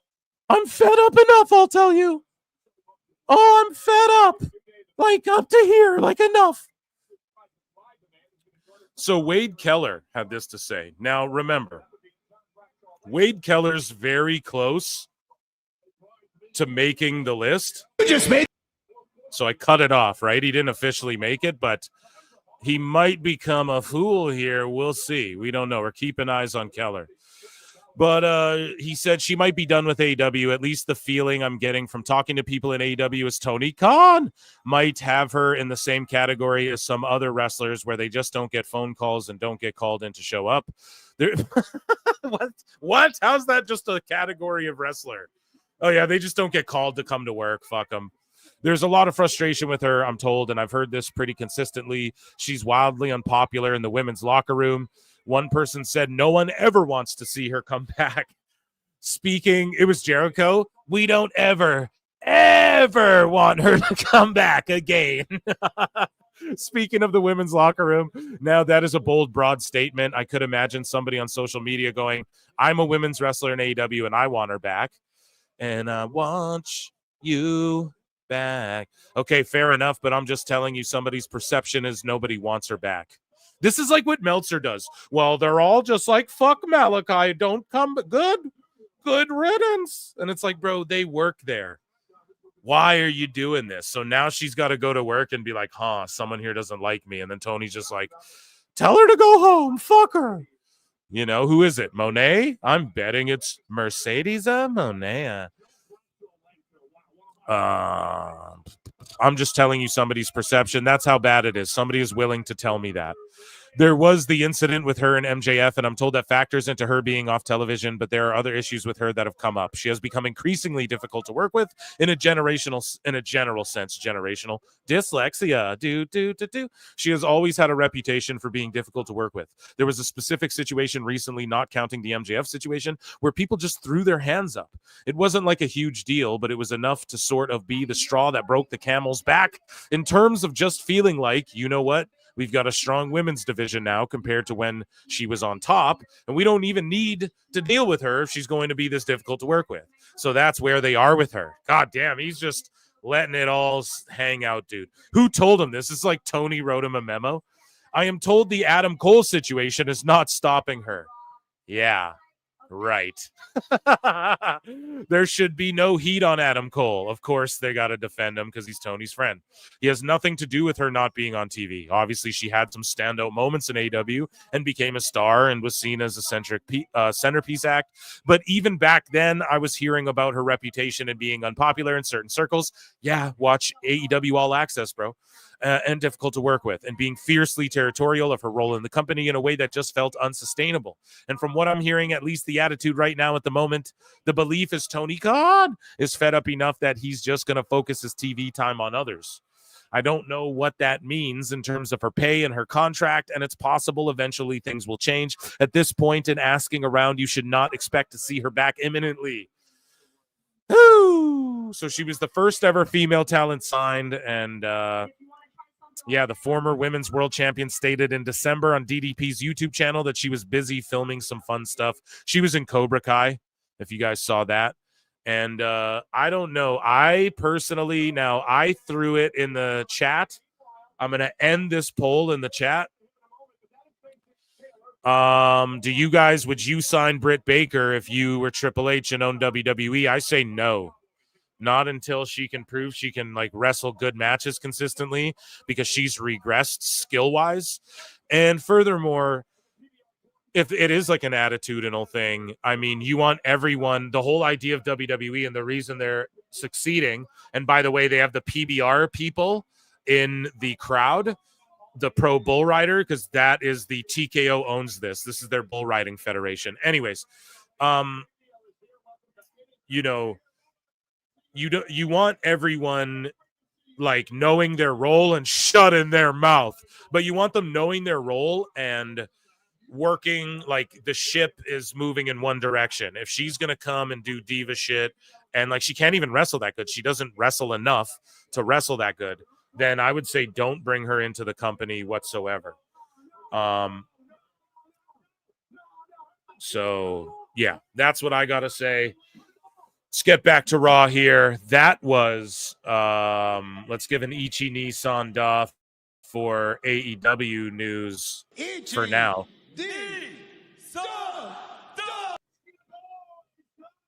New Day. And we'll come back to this. We'll come back to this in a second here as well.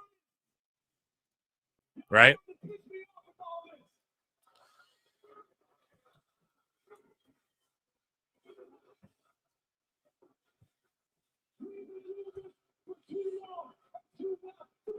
Sorry for barely listening to you, Phil. Yeah, I don't take offense, bro. We're all multitasking. I'm literally staring at my TV while I'm trying to get my thoughts on Britt Baker the whole time too.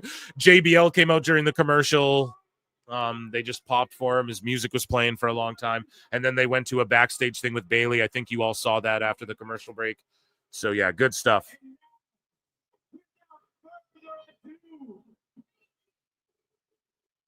Yeah, the new gear, I like it. Makes sense for them.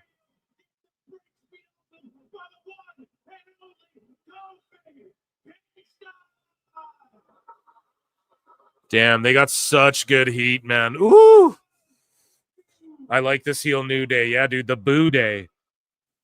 And yeah, I think we have more quotes from Britt, but chat, you guys were 50-50. Some of you would sign her. I just say give it some time. Let her go to TNA, figure it out. Her and Tessa can figure it out, you know, how to work better. I just feel like Britt doesn't get enough like rounds in to put on. Like the last few times we saw her, it just wasn't good. Headlock. Going around, here we go. Push into the corner. And JBL's healing. I never thought I would root for a deadbeat dad like Rey Mysterio. Why don't they have Graves healing on Raw? This is perfect. But instead, he's mad and wants to leave the company. Why? Just have him come and do this role that JBL's doing with these two.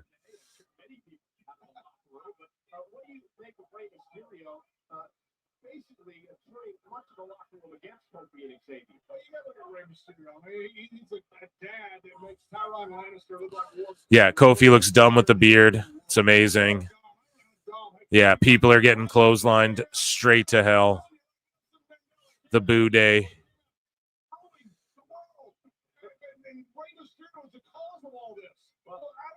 I really did miss the celeb spotlight on WWE. New Day sucks. Okay, Moose Knuckle. There's nothing wrong with soaking the Coke, bro, if that's what you like to do, man.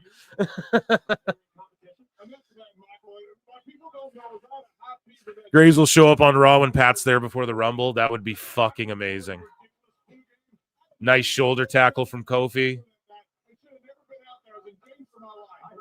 I just love it, man. And then do you guys think Big E gets cleared? Like, what happens? God damn it. I love it. There's so many good stories going on. So many great characters that I just can't wait to see. Mania. Oh, 619 time. Raised Raw pants. Pretty fly. No Fortnite again, chat, hey? I wonder why they deaded that. Maybe that was just a one-time thing. Fortnite paid a premium for like the first ever Netflix. And then they'll just save that for, maybe they just decided we don't like a logo in the middle.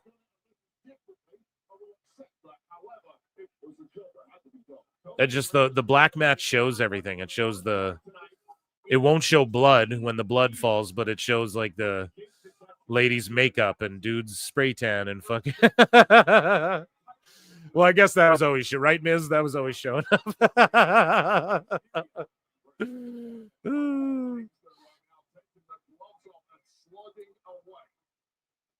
He's getting some success finally after years of spinning his wheels waiting for Big E to return. I mean, they are one of the greatest tag teams, if not the greatest tag team in the history. Yeah, Kofi's got to heal a bit more and not flip around as much. Someone was saying that in chat with his moveset. I agree with that a little bit too. Some of it's like, okay, that's really cool and flashy. Don't do that.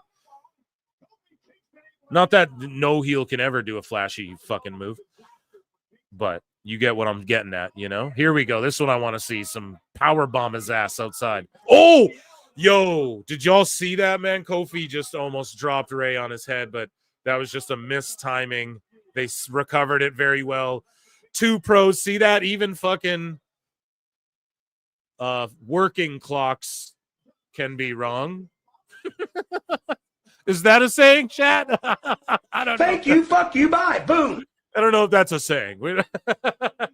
Even clocks that work good cannot be set to the right time sometimes. Shit. No, 2 professions. They fucked up a little bit. They go back to the spot. Here we go. So I guess, yeah, the spot was like probably Ray was going to Hurricane Rana him into the stairs, and they just miscommunicated it there. Thank God no one got hurt. Jesus Christ. Whoo! Commercial break for you guys. They're going to keep brawling on the outside. Let's go back because I just want to make sure we cleared out the Britt Baker news, right? Let's see. Yeah, I think I got one more thing about her here. So, Tony Khan? No, this is actually just everything Wade Keller said. So we went over that. Yeah, that was AEW news, I guess. Do you guys check and let me know? You want me to call the action commercial break style, or you want me to like talk about Baron Corbin a bit more? You guys can Tom Pestock or Netflix. Let me know, guys.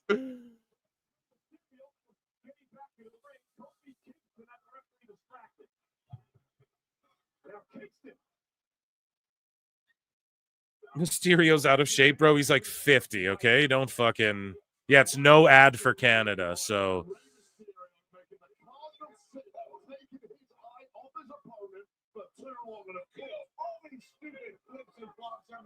Sometimes you just need to kick somebody in the head really hard. It's good old school smash mouth wrestling. That's what I love with Kofi Kingston. I remember when Ray kicked you in the head in 619. Michael, I have no idea what you're talking about. Michael, I have no... Ray's 50, so there you go. I just Googled it. I have no recollection of that. And then something was saying making clips, so I accidentally hit a button and made a clip on StreamYard, I guess, which I did not mean to do. Unless it's their new thing. They have this thing where it's like AI clips, and I'm like, God damn it, do I try it? But I don't want to botch the quality of the clip. I'm missing the Dogman trailer. Oh, no. Nobody cares. I'm like, chat, tell me what you guys want. News or fucking me to call the action? No one responds. Okay. We'll just call the action. I don't...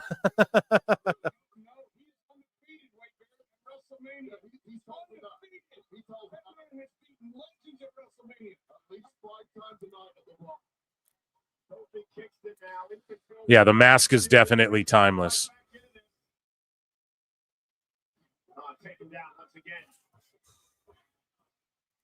Too many veterans. Ray needs to retire. Yeah, I don't know about that.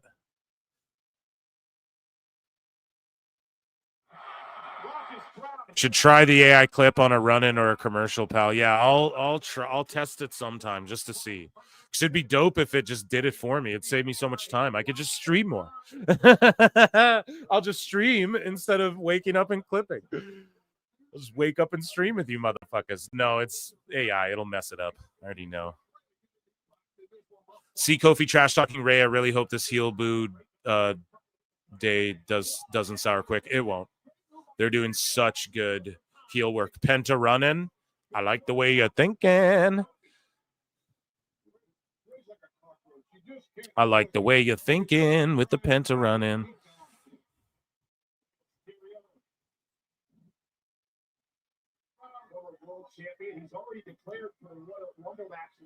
News. People are saying news. Okay, next commercial, I'll do some more hot news. Okay, how about that?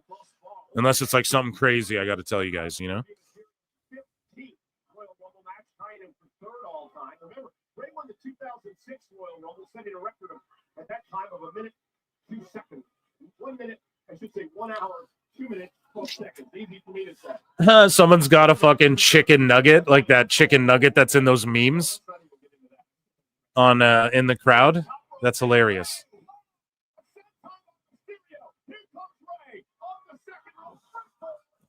Action. Moose is like, we want action. Okay, so yeah, just a sunset flip over there. I know you. You guys are back from commercial too, right? Sorry, I'm locked into the graps here.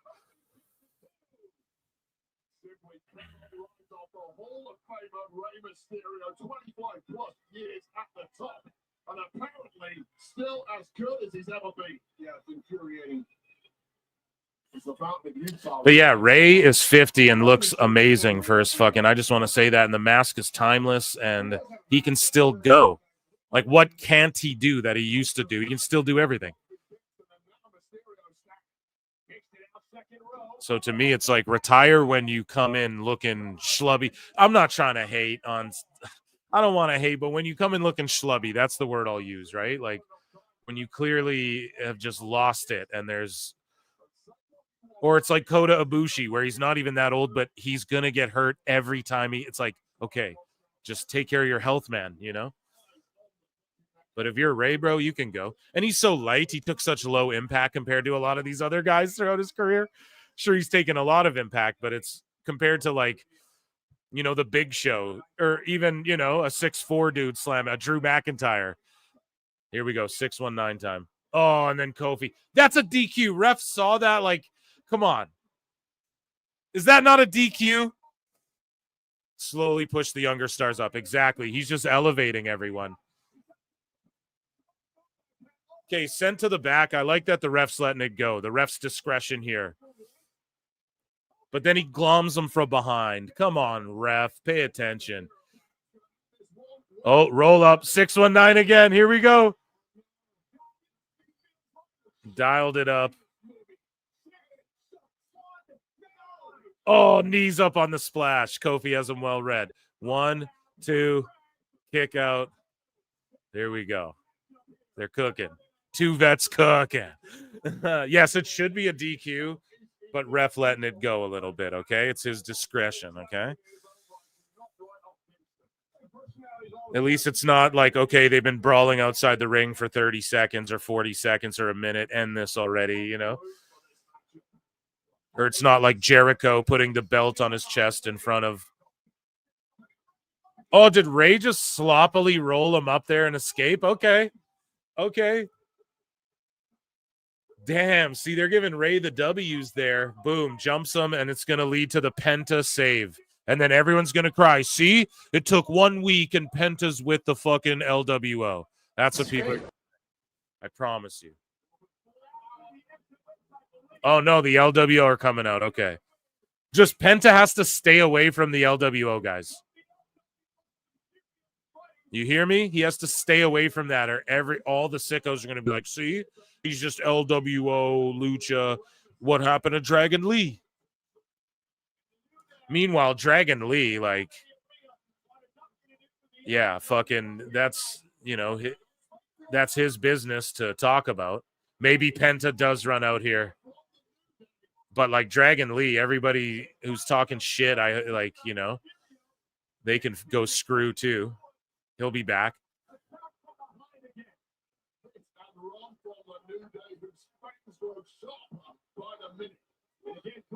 Yeah, just Penta can't do any LWO stuff. As much as, like, I wouldn't get triggered by it. It's just he cannot do that. Otherwise, the internet sickos, WWE knows, like, we can't do that. Because it just proves the critics right, you know?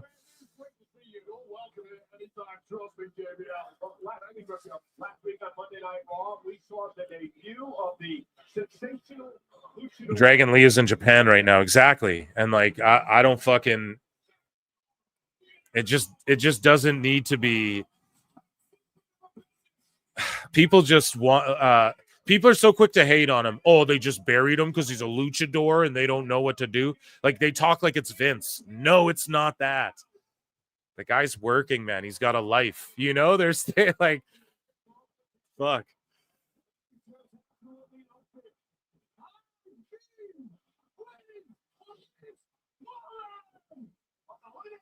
Yeah, now they're recapping Penta's debut, obviously, which was just spectacular. Wait, did Jim review this? That's a clip I need to fucking look up. Penta's debut.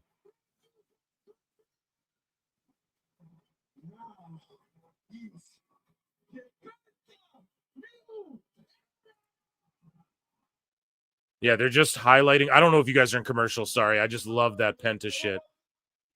So Gable's hyping up the Creed brothers. Divey Nile. Cafe is here.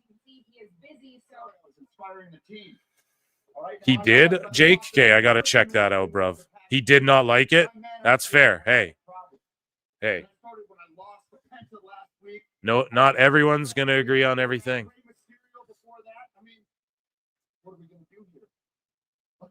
So Gable's cutting a promo. This isn't commercial, I hope. Sorry, Chad. I'm listening. Chad Pro. Okay, good. Yeah, you guys are seeing it. Dominic Mysterio. Okay. And Ivy's like, what? The faces Ivy's making? She's in the back, like, what? What is he talking about? Championship with my name written all over it. And those tag titles should have already had our names on them. The Warriors, they stand around and they post about one more injury, we're going to be done forever. Like, there's something to be proud of there. What is there to be proud of there? There's nothing. So we're done asking, and we're telling you right now, we're going to take those titles away from the team that's at the end of their career. Instead, we're going to. Here's the problem. Alpha Academies, I know compelling radio, sorry, I'm trying to listen to the promo. Alpha Academies talk so much shit, and they just lose all the time. So it's like you're not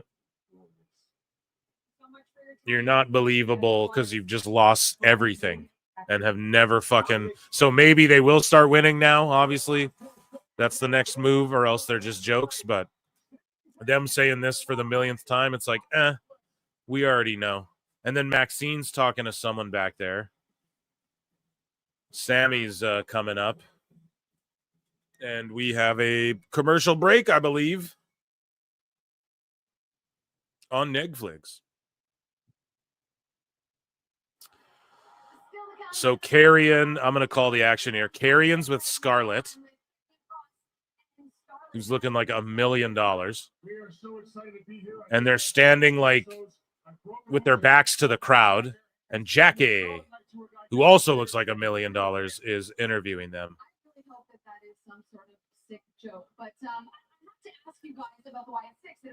So she's asking them about the Wyatt Six. What's next for you? They've gone to SmackDown. Carrion did beat Uncle Howdy. Remember that. He beat Uncle Howdy. And the Miz isn't here.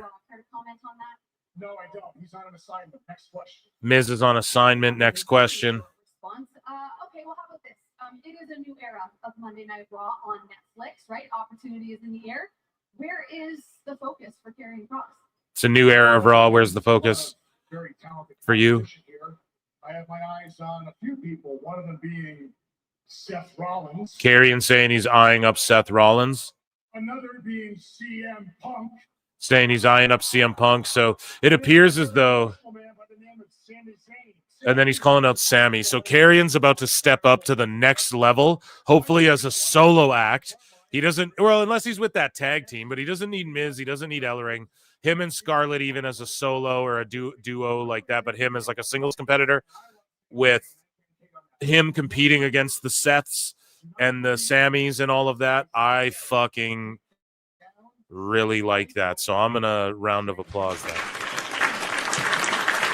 Ian versus Sammy. Let's elevate Carrion now. We know he's a Triple H guy, so let's see it. Okay? This guy, why is this jobber on my screen? Oh, come on now, Psyoptic Prodigy. That's not very fair. Amazon selling cars. That is next level futuristic shit, dude. Just kidding. Do they ship them by drones or what? No. Just only in New Jersey. No.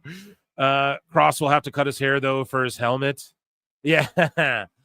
Domino's ad. Well, as long as Jericho's not pizza cuttering Nick Gage in picture next to it, I think you'll survive the Domino's ad. You know what I mean?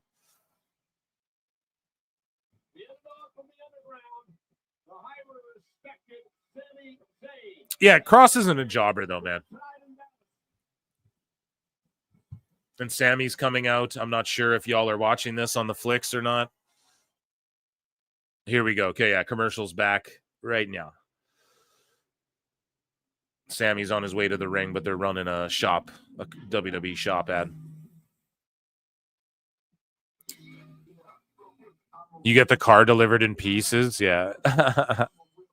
How the fuck do you order a car on Amazon, bro? Does the guy pull it up and drop it off, and then his and then his buddy's behind him who picks him up, and they how does that work? Jesus Christ. Half kidding, but just not a fan. Hey, brother, even if you detest him, hey, the opinion's welcome. You know what I mean? I'm just twisting your titties back. You know what I mean? Play numb. I'm getting to WWE Shop commercial. Yeah, use the affiliate link below. Fill the shill. If you are going to do WWE Shop, I have an affiliate link in the description there. And if you click that, it supports the channel. It's no extra cost. Save with Con. Oh, I can't do it. Unless Conrad wants to take ads out on my shit. That wouldn't be very fair, Eric, to go on Phil's shit and shill Blue Chews when they don't even sponsor him. Okay, that's my last free one ever, okay? I had to say it. Oh, dude, they're doing an NXT retrospective with, like, of Wade Barrett of him winning NXT in Dallas in 2010 with David Otunga, and I believe that's Stryker. Damn.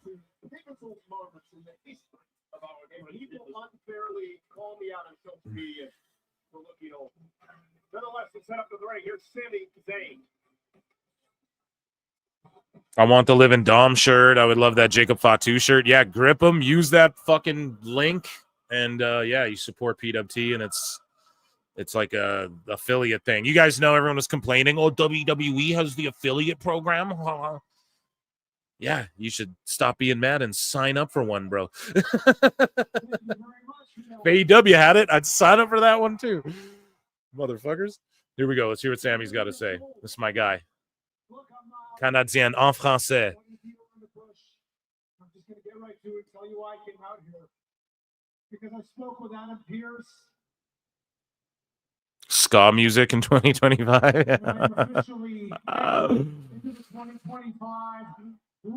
Yes, he's in the Rumble. Holy shit, this Rumble's crazy. Malachi ain't gonna be in that shit though, guys. He's not. I helped myself, and it really got me thinking. Actually, I started thinking, you know, what It's gonna be the one surprise we're gonna get, quote unquote surprise, fucking Hendry. And then other than that, it'll just be the roster. Like they have 30 guys, right? The women's, I think, will be sort of like last year, where we had like 4 or 5 different holy shits. That's, I think, what's going to happen again. And it'll work because we get Cena and shit in the Rumble. And The Rock could just be like, I'm in the Rumble too. He could just do that. We don't know. He could just show up at the Rumble, not announce it, and just be there. I'm number 30. I mean, it's going to be insane. So.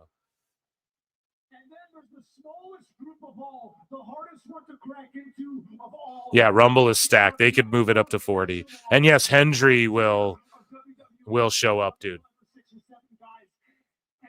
That place is going to fucking explode, too. And I don't think... This is my prediction, okay? I'll X-Files myself, as Sammy's cooking right now, by the way. I'm trying to listen, but I don't think Masha will be in the women's one. I don't think she will be, but the men's, for the first time, the men's TNA World Champ will come out with the belt. It'll be Hendry. But I bet there'll be TNA people possibly in the women's Rumble, maybe 1 or 2 or something, but I don't think it'll be Masha. Maybe it will be, though. That seems like the likely person, but I don't know. I just have a feeling. Because I think Jordan Grace comes across as like she's here from TNA. I think that already comes across that way, so you don't have Masha also show up. I just don't think that's the way you do that, right? Sort of undermines.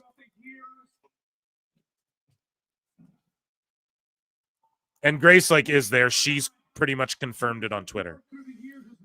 She's pretty much just said she's gonna be there, you know. So Sammy's cooking. He's not in his bloodline gear. He's saying he doesn't ever need the world title. But he's like, but damn it, I want it. And I'm the guy who always says, he's like a piper. I don't think he ever wins the world title. I don't think Sammy ever wins it, but he's just one of those dudes where we're like, he was at that level. He could have any time, you know?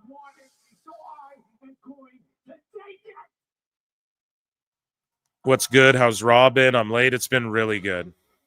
Ooh, KO. Okay. Okay. Hold on. We're cooking. We're cooking.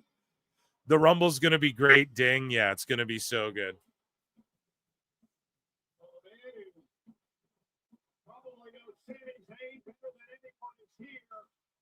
And look at the fucking look at the zip down hoodie he's wearing, hey? The Hitman.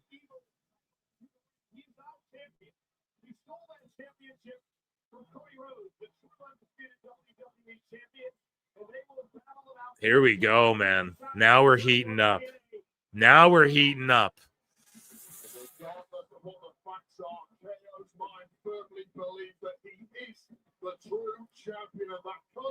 That winged eagle, you don't like that or what?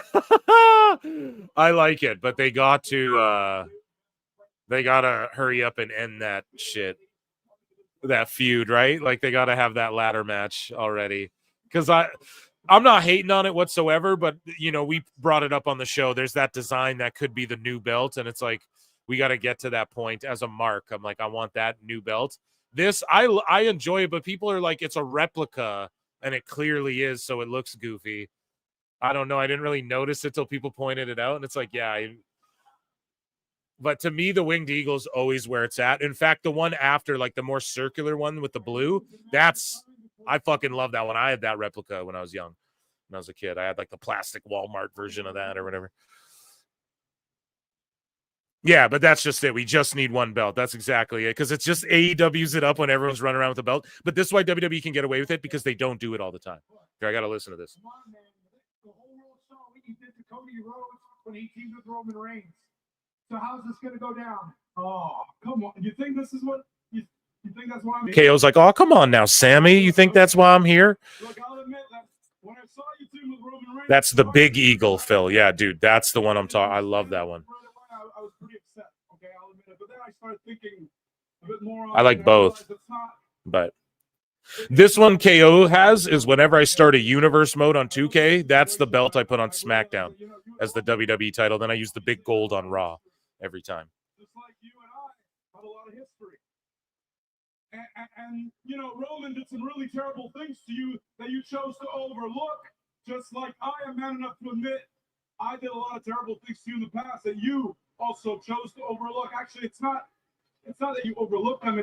So you overlooked things. For anyone just listening to me, I'm so sorry. I know I'm just trying to listen. Terrible radio. But we're all together. That's what counts.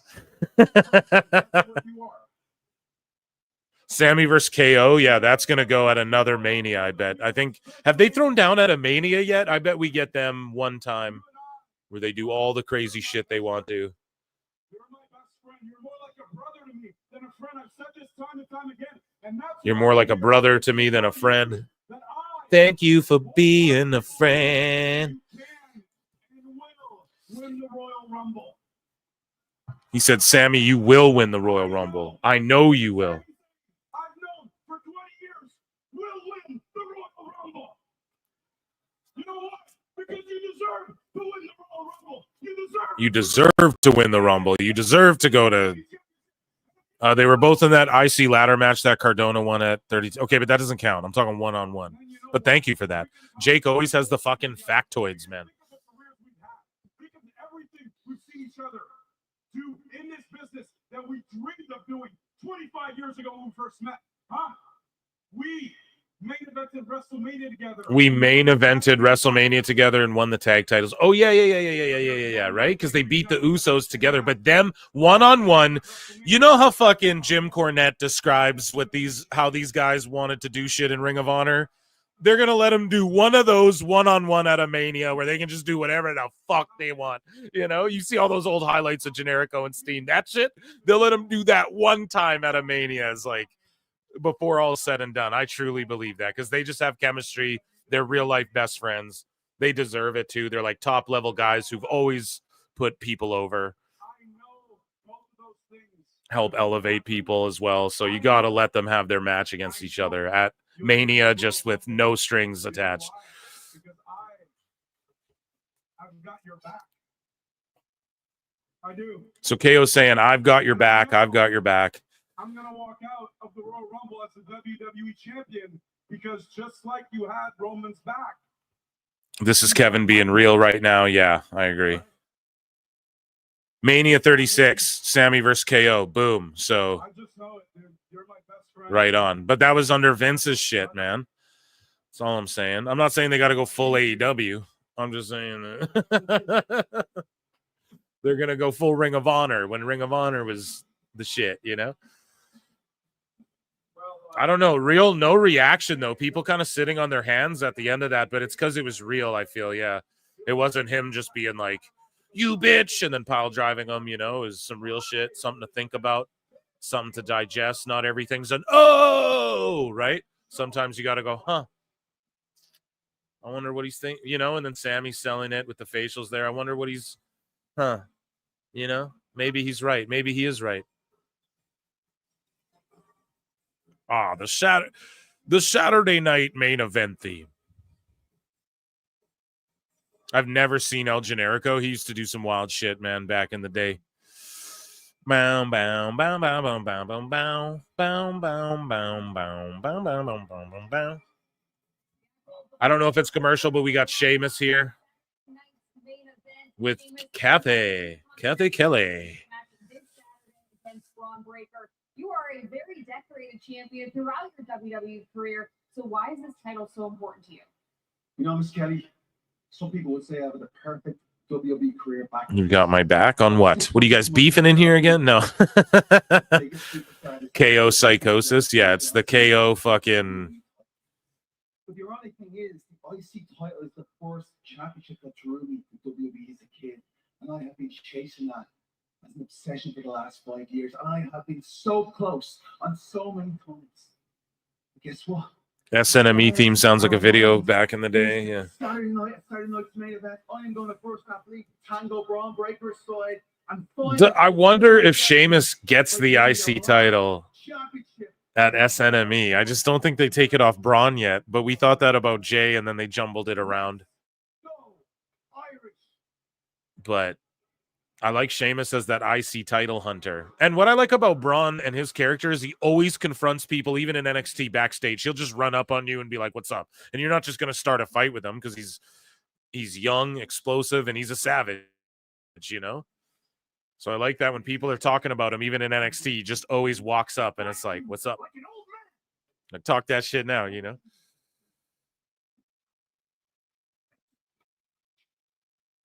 Sheamus doesn't really yet. Yeah, I agree. I think Sheamus has got to give it to Braun now. And then, because Sheamus can get it off anyone. That can be like his last hurrah. And I don't think he's on his last hurrah yet.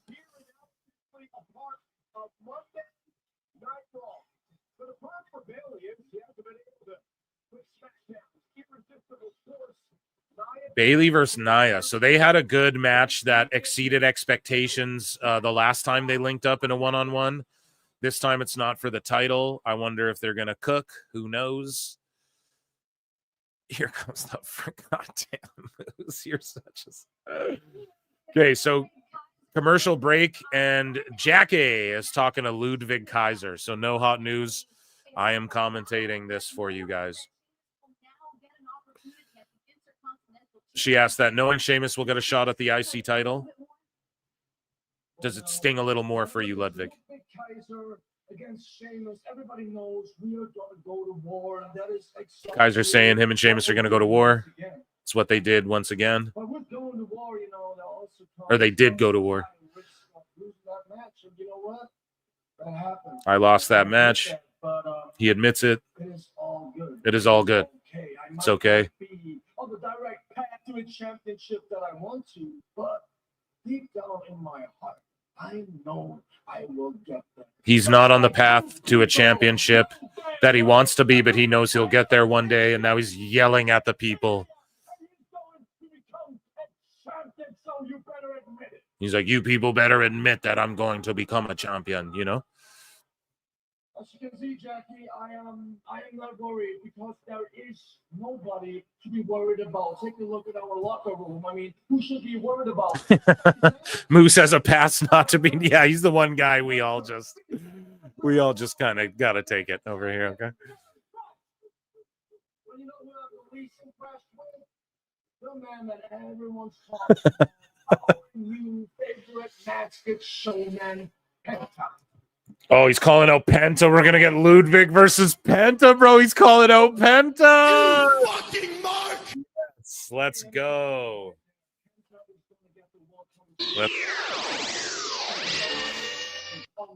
Ludwig's like, yo, Penta's going to get it on Monday Night Raw soon enough, but it's going to happen on my terms. That match is going to cook, dude. Ludwig's going to sell his ass off for Penta. It's going to be so good. Hopefully that's next week. Fucking good stuff. It would have been good to see Penta this week again, though. Yes, dude. He called him out during commercial break. Naya's making her way to the ring. That's why you tune into PWT, folks. If not for nothing else, for me to do the color commentary shittily, you know? Here we go. We're coming back from the break. In memory of Bob, I botched this name. People are giving me shit. Bob Wecker, right? Or Bob Euchre. Either way, in memory of him, 1934 to 2025. What a full life. What a goddamn full life that is, you know? Like as full as it can get. Unless you download your mind into to a fucking AI surrogate or some shit, you know? And go to Mars with Elon and them. It's not really it's not really more you could ask for, you know? You lived through fucking you lived through Dick Van Dyke, a bunch of wars, and TikTok dancing, you know? Right? Holy shit. Euchre. Thank you. Thank you.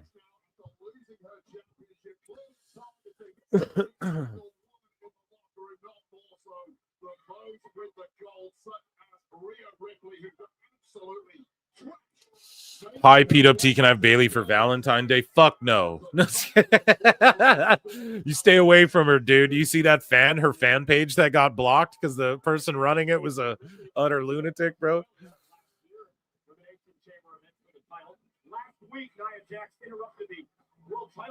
Raw ended at 2.5 hours or 3 hours tonight. We don't know yet. That's the beauty of it. Could go 4. Roxanne Perez. Roxanne Perez.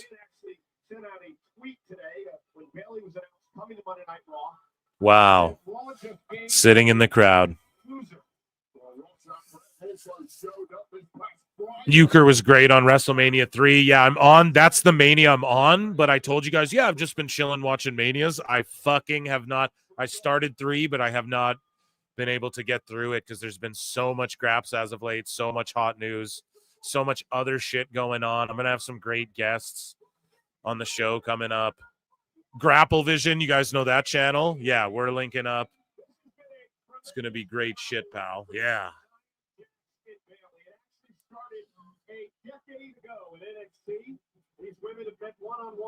The When Wrestling Gets Real guy. You guys know that channel? Yeah, we're linking up, man.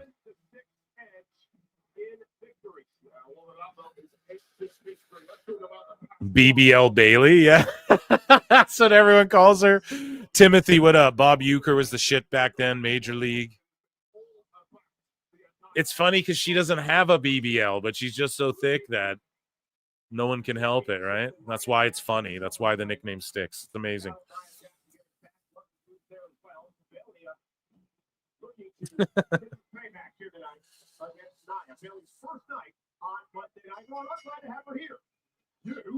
Haxel, the great BBL.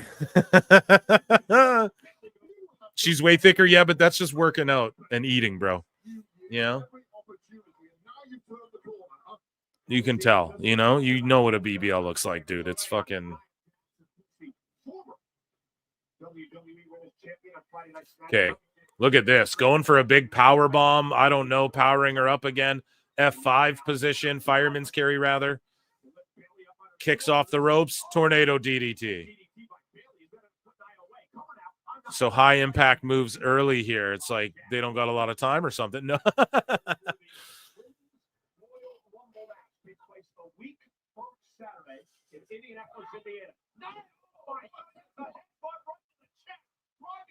Hella ass in that ring right now. Yeah. I ain't never seen a butt like that. Oh, shit. In a good way.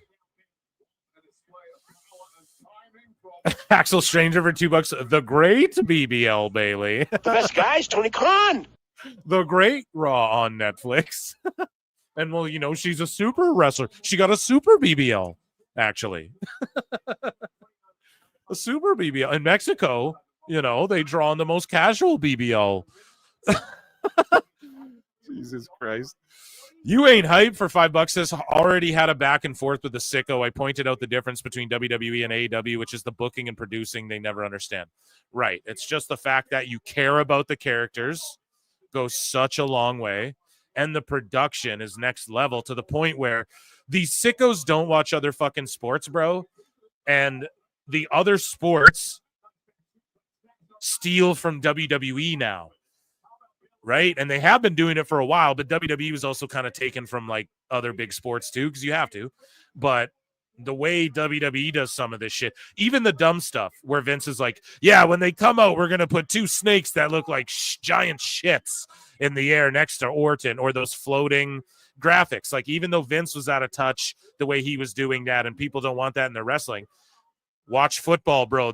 You watch the Panthers, they have a fucking panther running around the arena and shit. They got that from WWE, and even out of touch Vince, who is innovative regardless of what you think about him, like as far as when it comes to TV and production and fucking you know, he was behind on that Kevin Dunn shit, wouldn't let him go. But that's also a guy who, you know, the old stories is like, you know, Kevin Dunn saved the fucking the old tapes from a fire his dad did or something, or is that Kevin Dunn, or is that another guy? I don't remember, but Kevin Dunn is a dude that, you know, Vince was just a loyalist, so that's why he was around for so long. But yeah, that's just it. The production is something too that needs to, and people are like, I don't want it to be so cookie cutter, but it's like, no, TNA gets it too, and I've put it over. Their tape shows are so good at getting over the like what moves need to be seen and when, you know, the production's just on point. AEW, people are doing cool moves and they miss them a lot of the times too. And or Taco Bell commercials pop up or whatever. It's things like that as well. But I could criticize the TNA pay-per-view. Like, there was a lot of shit during that was like, you know, where they botched, but they're also live and they're getting the hang of it. Hopefully they get it all worked out by Thursday. We're in commercial. The screen went black, so it always fades to black for me, the way it fades to black for y'all if you're watching Canada Netflix. But it fades to black, and then Bailey's just on the ground. So she's like working the crowd or whatever. Like y'all saw, it goes to black, it pans back from black, and then it's fucking Bailey's just on the ground. So I didn't see what Nia did. And then Nia threw her in the ring, threw her in the corner, did the butt splash, but like was smacking her booty first, and then threw Bailey back outside the ring, and they're just doing a ref's count. And Nia's just working the crowd and whatnot. So that's my commentary.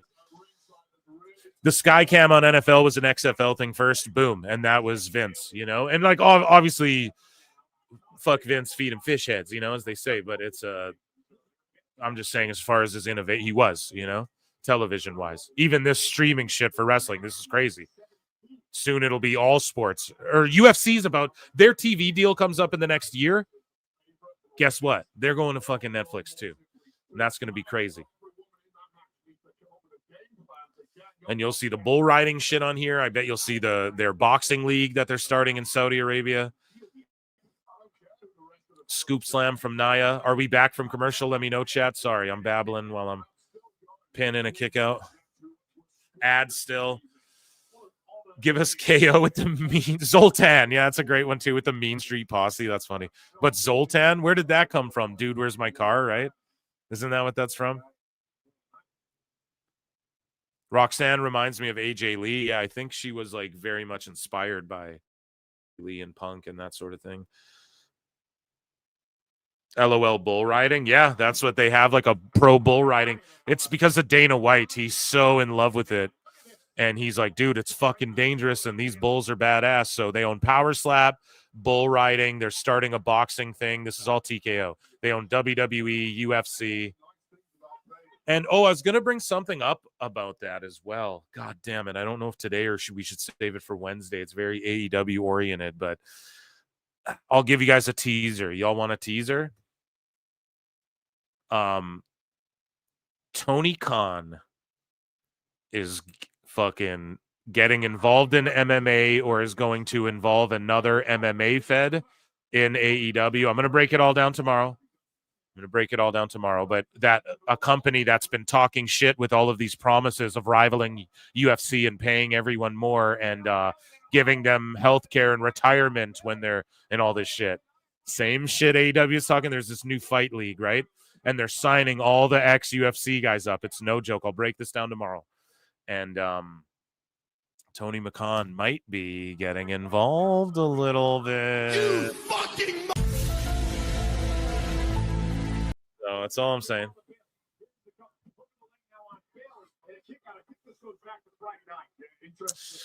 I have to go. I have a job interview in the morning. Love you guys. See you and good luck on that, everyone. Round of applause, best wishes, and good luck to Miss October 30. Let's give her an Ichi Nissan. And hey, always remember Miss October 30. Sometimes in life, you got to be a hoe. See you. CJ Hawk, that's going to flop. Let me break it down tomorrow. But you right.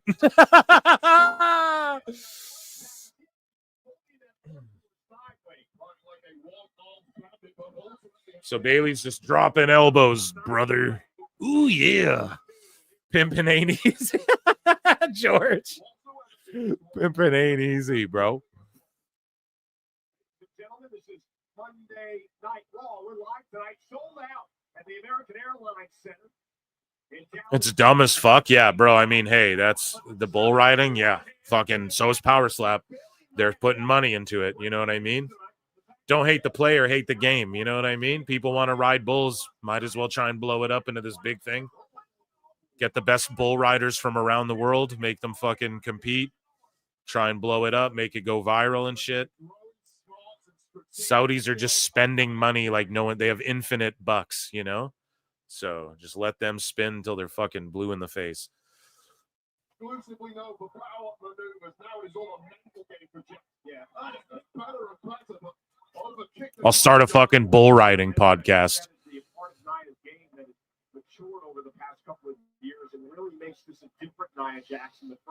See that? Look at fucking chat getting behind Miss there, October 30. I just love that. I love this community so much. And we're getting bigger and bigger. We must welcome more with open arms. With arms wide open. Rather bull ride than power slap. 100%, bro. Power slap is the dumbest shit ever. Is anyone else get a glitchy thing for Netflix? I got one or two now. 170 million are watching live right now. Jake Paul, you can't tell me different. I rewound it a bit, chat. I might be like a minute behind y'all. I'm like, hey, it's fucking lagging twice here. Fuck is going on? Might just be me, but it got all pixelated there like did during the Tyson fight. Now it's not that I backed it up a bit. So here we go. Millions and millions, the millions and millions. You know, how many are watching, dude? What the fuck? Maybe it's just my shitty internet. Who knows?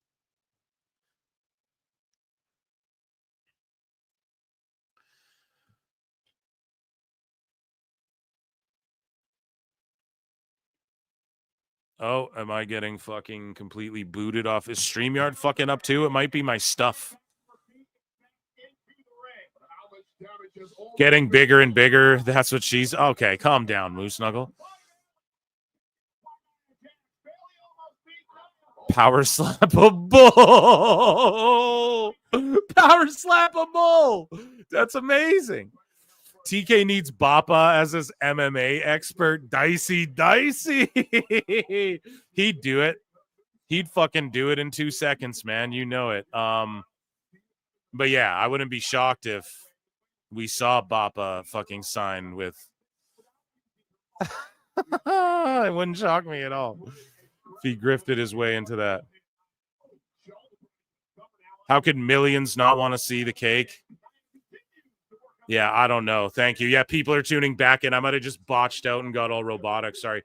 Still to come, Penta versus Pete Dunne tonight. Penta versus Pete Dunne. Oh, shit.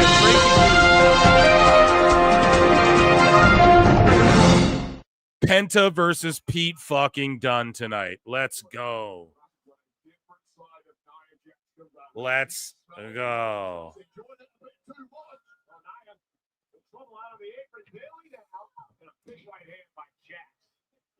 Game-changing slug to the jaw. Oh, my God, I felt that one. The back shoulder into the post. Nia Jax is dissecting Bayley here tonight. And now, oh, goodness. Just tweeting out here. Crushing those ribs against the steel ring post. The official back step in for Bayley's squashing. So apparently,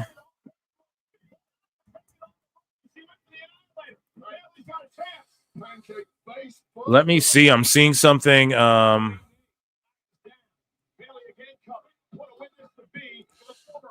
me see. I'm seeing something online about like Swerve and Lashley don't want to work together. Is there any dirt sheet news? Chat, get on it. Chat, get on that shit. I'm seeing that Swerve and Lashley or something, but it's just Mark's talking shit, and I'm trying to watch and do this show. Someone find out if there's any dirt sheet credibility, and even though that's not credible, but you guys know the least I can do is say, well, this dirt sheet said it, and I'm not the, you know what I mean? Or I'm not the one fucking just reacting to Mark's talking fake shit, you know? Like some guy at NoDQ.com this week was like, oh, they're not happy with the max numbers. That's just some guy's opinion. Everyone tweeted it out and ran with it. And we know they're not, but like that, there's no proof of that yet, you know? So we need proof or we need one of these stooges, one of these useful idiots to say some shit and then puzzle piece it from there. So if Lashley and Swerve really don't want to work together, someone's got to fucking fill me in on that. Yeah, power slapping a bull. That's the funniest thing ever.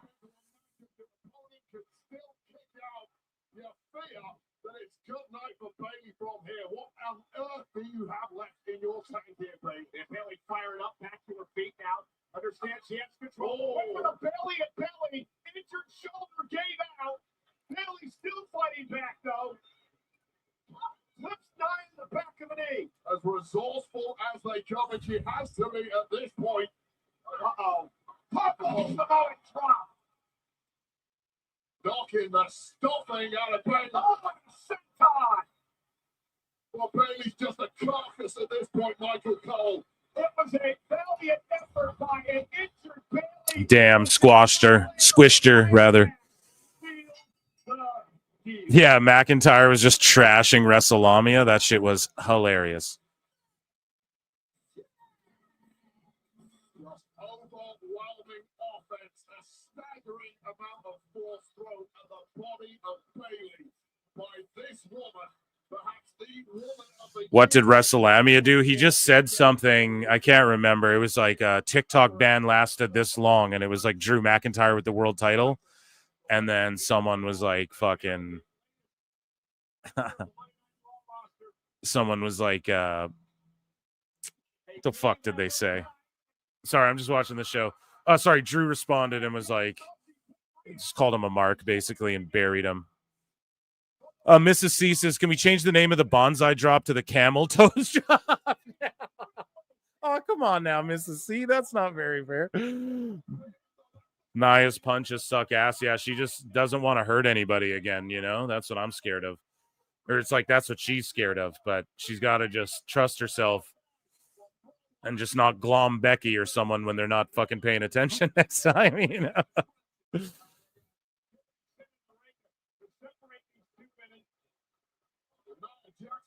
Exhausted after that competition against Bella. How do you think Rhea feels? Nia Jax ambushed her before the show even started. And now it's flashed by Jax and the brawl continues.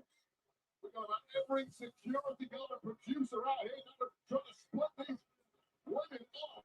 We still might not have enough. We Damn, just a big brawl, pull apart. Everyone's being pulled apart here.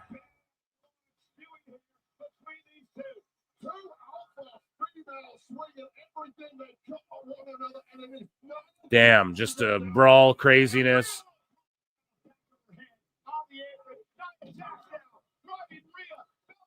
Rhea's just getting her head bounced off the announce table.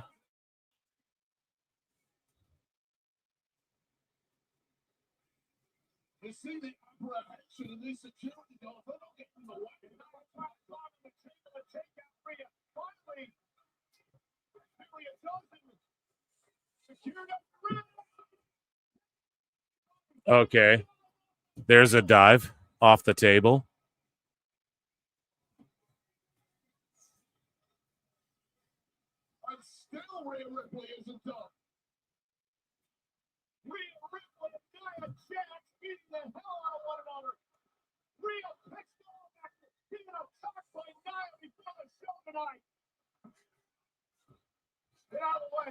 I'm just locked into this brawl. Sorry, guys. Rhea versus Nia SNME. Amazing. They should their show should or their song should be Saturday Night's All Right to Fight. Just kidding. Then learn. Read and learn.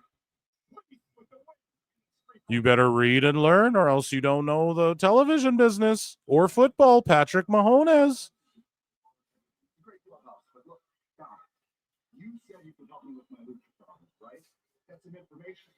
She needs to be put in the. She needs to put in the ring time like the other girls, and not skate on her size and relations. Yeah. Huh.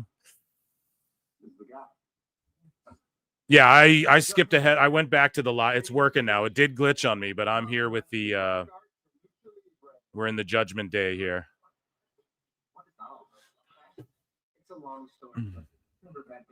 Meltzer studies this. It's his field. The best guys, Tony Khan. The best guys, Tony Khan. This is serious, all right? We're going to forfeit this match if we don't get it. What if I replace Finn, right? I don't think he'll mind, right? As long as the tag titles are back with the Judgment Day. Plus, the one's looking a little empty. Yeah. Yeah. I love that they're always playing 2K. Yeah, Liv is going to break off here. Oh, no. He's going to love this idea. He's going to love it. Seems like you're quite the mastermind now, Dominic, huh? I just hope that this prank goes better than the one that you had for a match with Rhea. What do you got? So she's still pissed at him. Liv's still pissed at him. You can't take a duck, my little honey bunny? Oh, I have an idea for you as well. I know you're not mad. Dom has an idea. Make it up to him. She's curling his hair, his mullet. Let's go. Okay, she's down with him. Raquel pushing Carlito away. That shit's funny. Are you guys in commercial or no? Oh, no. Yeah. Okay. So they're playing the Lyra fucking vignette here for the IC champ. Finn Dom feud happening. Yep, that's going to happen, man. Because the whole thing is Finn's like, there's no leader, but then he is trying to be the leader. It's been that way the whole time. Like, he was mad that other people led and he wants to be the leader. So he's going to start leading and they're going to be like, ugh.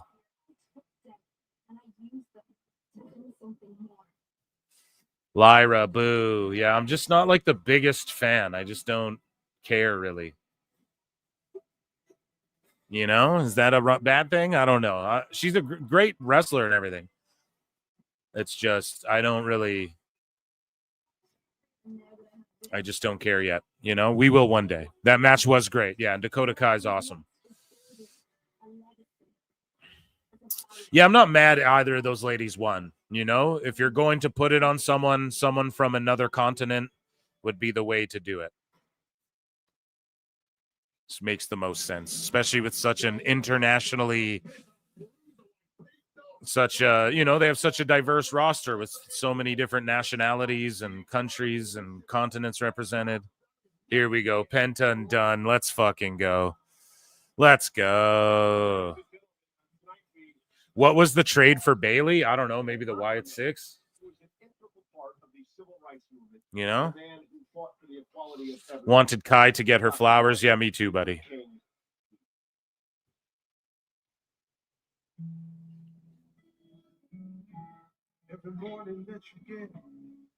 Commercial break. So they're honoring Martin Luther King right now. And yeah, they're just playing the video. So I guess they're doing that during the commercial this year. Usually they do it on TV. Oh, MLK tribute. Yeah, that's what we're seeing right now.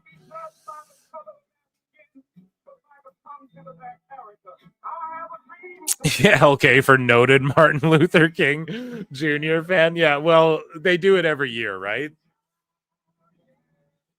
So you just got to show the man some fucking love and respect, man. You got to give him his flowers. He's got a day, dude. Okay?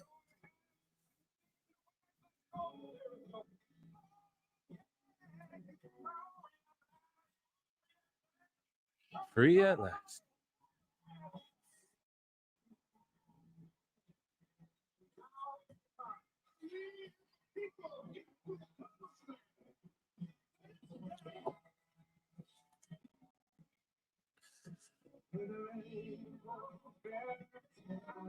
SmackDown won that trade. Yeah, big time.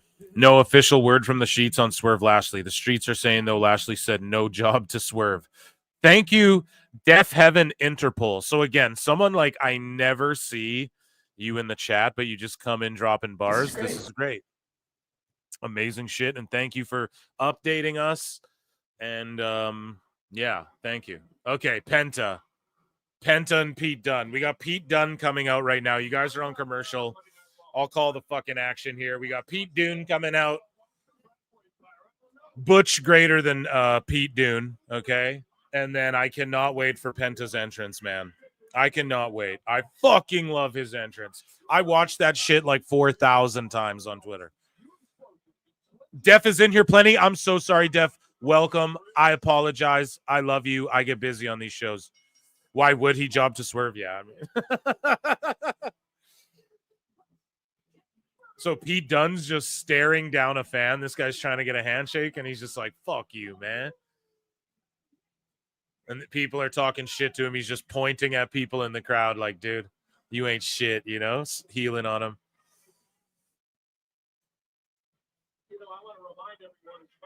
OJ Simpson. Moose Knuckles, shut the fuck up. No. OJ Simpson? You what? You what? Jesus Christ.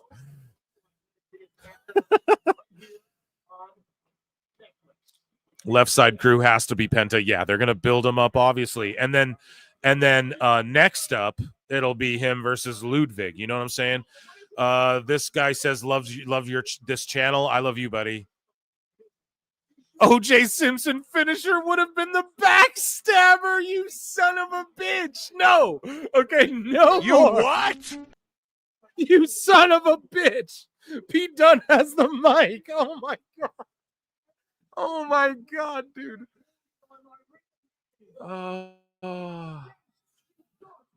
Oh my god. Pete Dunne saying, unless you guys call me by your real name, by my real name, everyone shut up, and everyone's like, Butch, Butch, Butch.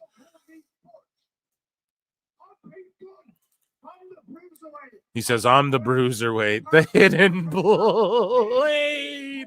Oh my god. No, dude. None of those, okay? No OJ in wrestling. Nobody wants that, okay? Jesus. Oh, man. Okay, back from commercial.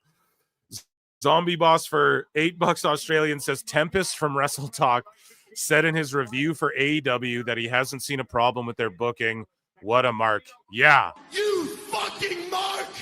That guy moved from Canada to the fucking UK to do Wrestle Talk, and good for him, but he is just a pure shill. He's one of the reasons I had to stop watching the channel.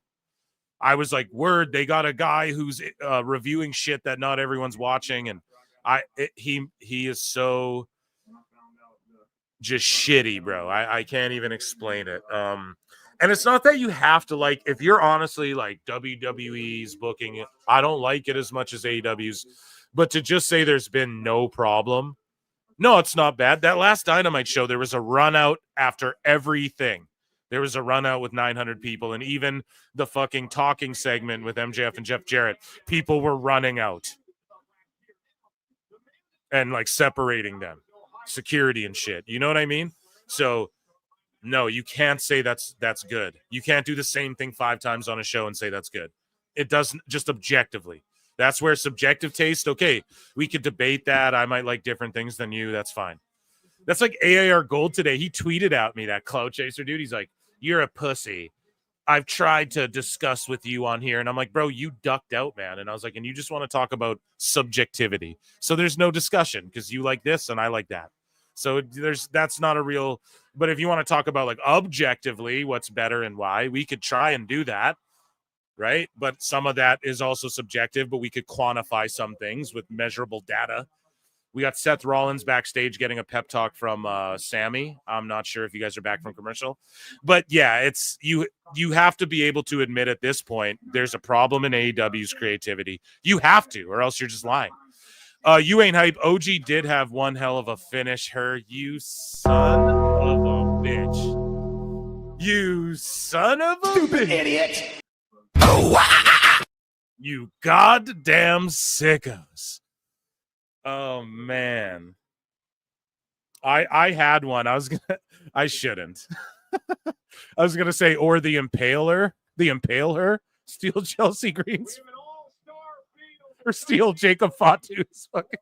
That's so bad. We have to stop. No more. No more. Okay. Thank you. Fuck you. Bye. Boom. No more. OJ. God damn it. You guys are actually popping me with those, and they're so bad. We should not laugh at that. Okay. Anyways, moving along. Penta time. All right. We got. Who was behind Rollins? Didn't see. Did not see. Oh. Too funny.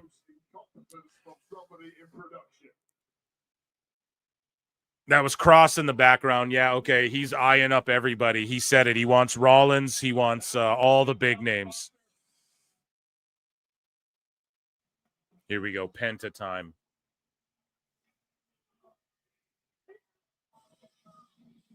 Boom with the firewall. Hit the fire. What the fuck? They botched it this time. Why didn't they just have the fire that shoots up in the air? Why did they go with the sparkler and the little bit of fire? They fucked it up. Why change it? Triple H. It was so good before. Just let the 3 flames shoot up in the air. Don't do the sparkler again, bro. Just didn't like that. But yeah, everyone's popping huge for him. Little kids are doing the Zero Miedo. That's what it's all about. Him and Dunn are about to cook.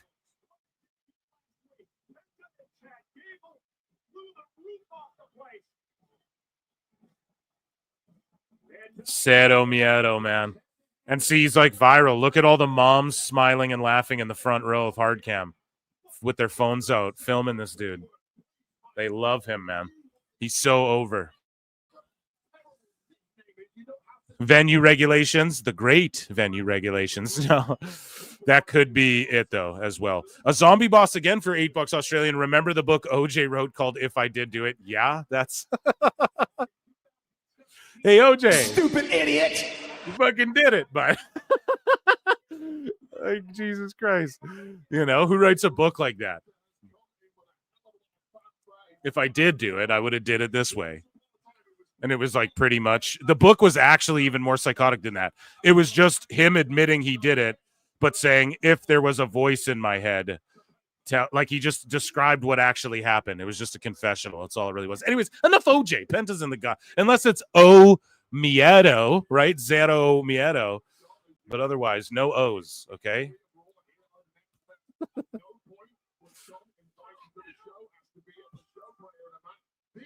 Opportunity for to make a point of management here and at Netflix. Try to break the Boom, stomp on the fingers. Here we go.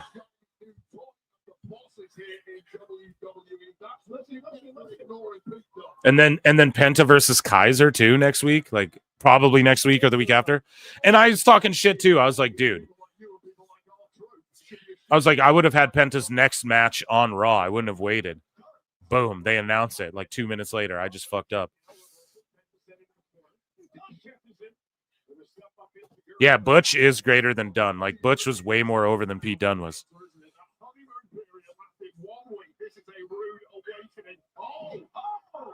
They mentioned Rev Pro, yep. They mention everybody. Yeah, George. He's like, I'm a goddamn Bills fan. And I've Cero. Miedo. Let's fucking go. Big dive coming. Oh, Dune cuts him off.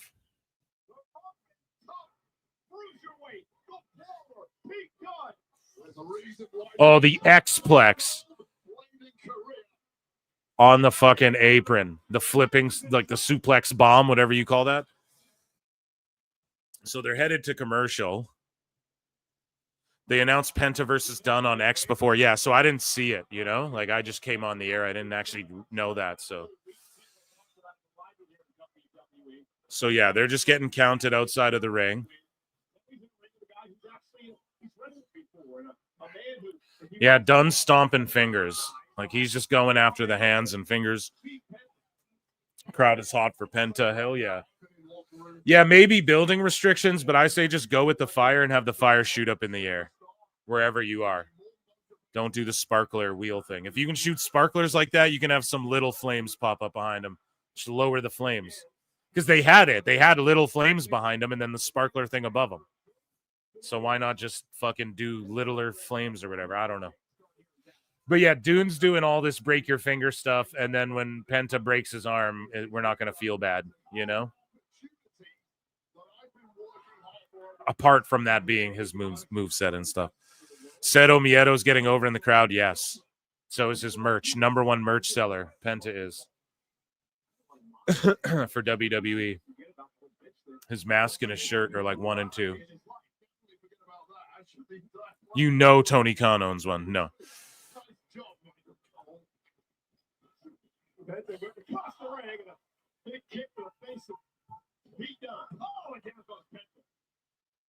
Let's be honest, guys like Pete Dunne have been working under the WWE umbrella for years now, probably dating back to 2016 in Dunne's case. Cero Medro. That's Cero Miedo, and it means zero fear.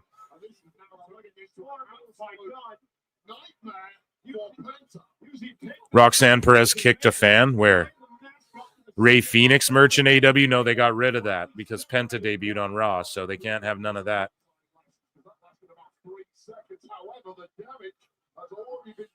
Yeah, Penta, man. This summer, it's going to heat up, man.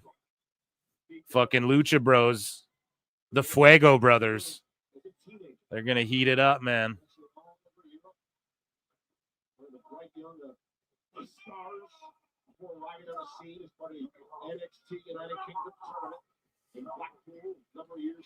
Thank you. Sorry, I'm white. Not sorry. Yeah. Oh, that's funny. The security stopped her from jumping the rail. She did when they were holding her back after Bayley slapped her. Damn. Imagine buying a hologram mask the day before Penta's debut. Yeah, that's what JD did. Yeah, he will. Don't worry. We have... let me just... Because I don't know shit. January, February, March, April, May, June. Give it like 6 months, I'd say, and you fucking... Let's say if Penta just were to pop up around then, pardon me, or Ray, you know? So you can get a fucking 4-month title reign with Penta as a solo. And then if Ray pops up, get a tag team run right after. It'd be amazing. I bought a Penta mask. That's what's up, Raz Grado. That's what's fucking up, my guy.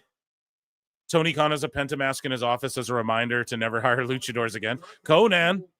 No, you know what? It's not even an allegedly. I'm just... It's not a... You know what I mean? I wasn't talking to Husey to come up with that. But... I could maybe double check that. Actually, I probably should, but I don't know. We're not stooging people's business here, okay, folks? I don't know shit. I'm a big dummy. and I just talk shit about wrestling, right? So Death Valley Driver cover, he's gonna kick out.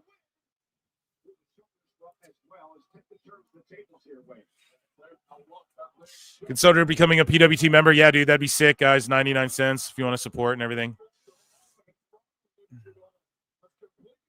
But people are publicly tweeting at Ray, so just expect it, okay, guys?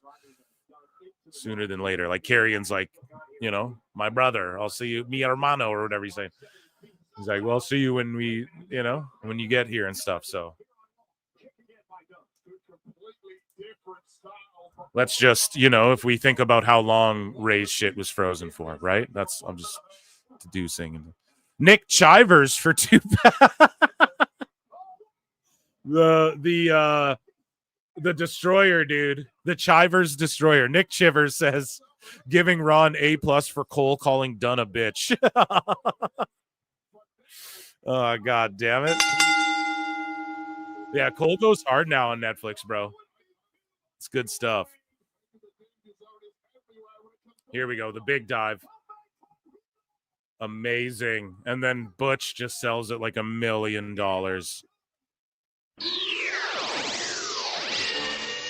Nick Chivas. Everyone bought a Penta. Yeah.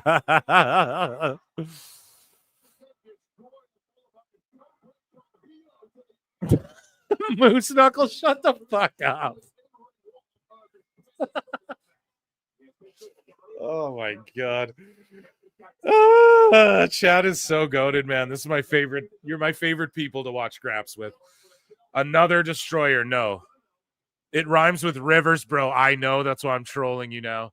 Oh, he just did Hangman shit. I wonder if Hangman's gonna tweet about that. The inverted driver there. I wonder if Hangman's gonna tweet or Blue Sky post about that to the fucking sickos over there.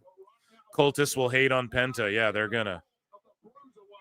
But notice the Destroyer, and then Dune rolls out of the ring. So it doesn't have to be a pin kick out, and then Penta can get the false finish. You know what I mean? 2.9. Yeah, it was a 2.999. No, Nick Chivers, everyone. I just say Chivers. It's Blue Sky. It's true, bro. That's where they all ran to. And then randomly, I'll get like one of the sickos will come up under my shit and they'll be like, get out of here, fucking, you're not wanted here and stuff. And then I just diss them and then I just block them. Because like I don't follow or do anything on Blue Sky, but post my shows and shit. I don't do anything on there. I don't scroll it. I scrolled it like a couple times and it's not for me, you know? It's just people like coping over Twitter. Big power bomb, Roman style. Oh, but on the knee. On the knee. A backbreaker bomb. Into the sacrifice. It's going to pay him back. He calls it the sacrifice.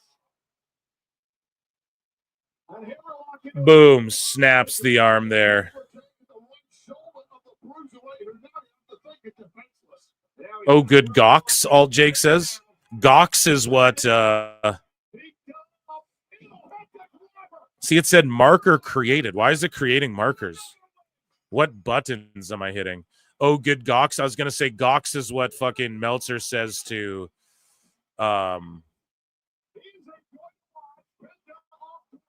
That's the noise Meltzer makes when it comes to Osprey or Omega or whatever. Sorry, I'm a stupid idiot. That's terrible. I'm just locked into Penta. So let's give him an air horns.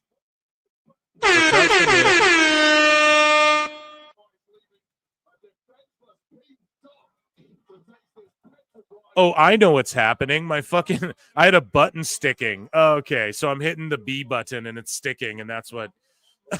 So it keeps taking clips. I guess we discovered how to do clips on fucking on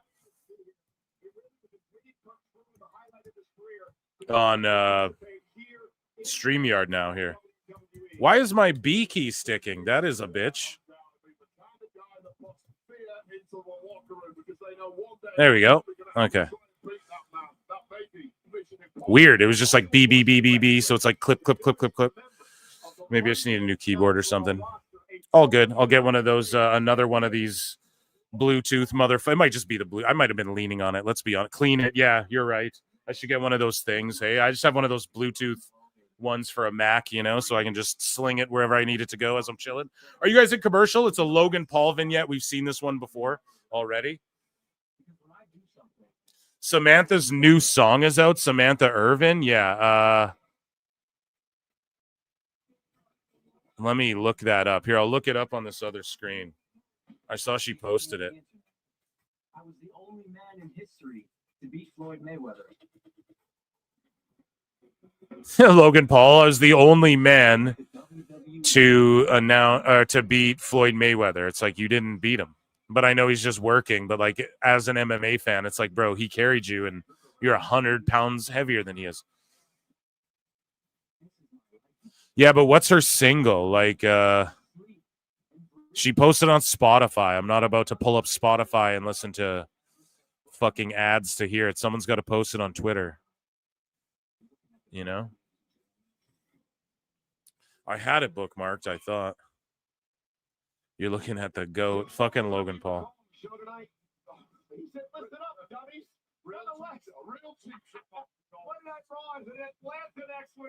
Monday Night Raw in Hot Atlanta with Goldberg. Goldberg's going to be there. How about Goldberg versus Logan Paul? Is that better? Yeah, I'm not playing. Or hold on.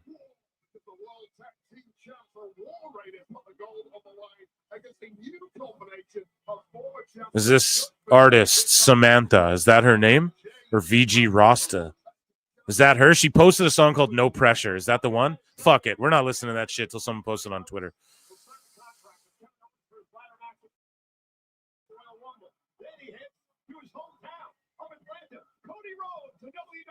Two bad bitches. You guys like that? Yeah, dude. Becca never flags me. And like, go look at her YouTube.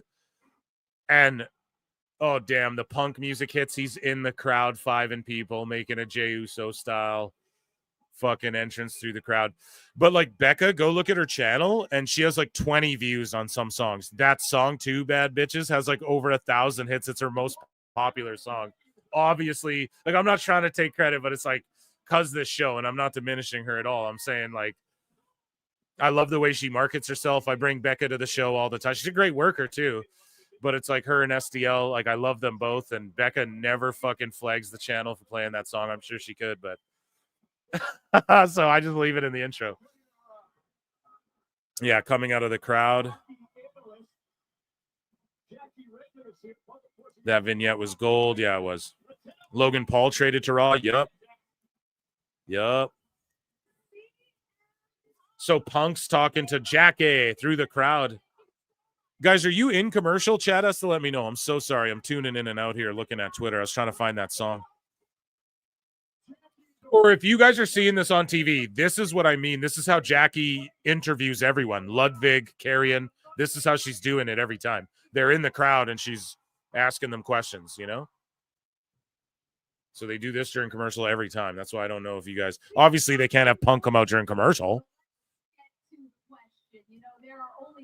Wow, Cole mentioned that she's a hockey analyst. Yes, and a great one at that.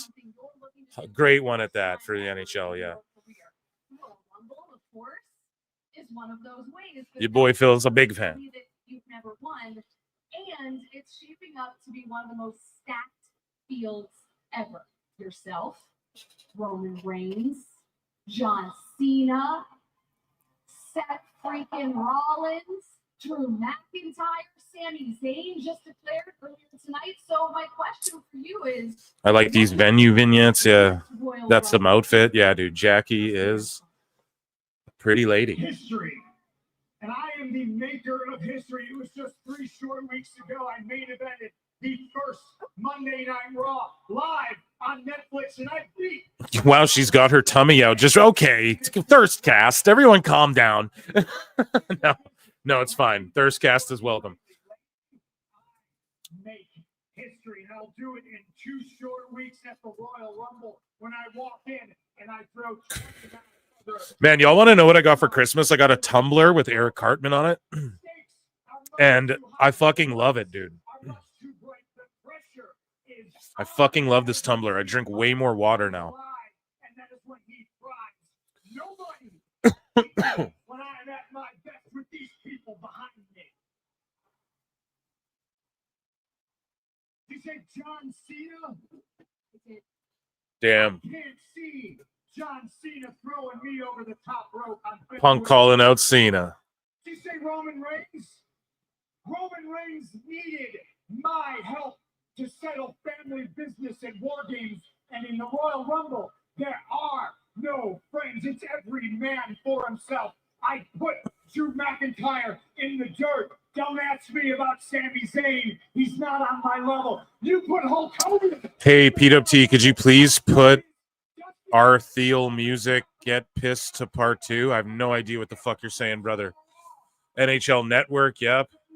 Is there vodka in your water? Nope. Just water. Just coffee and water.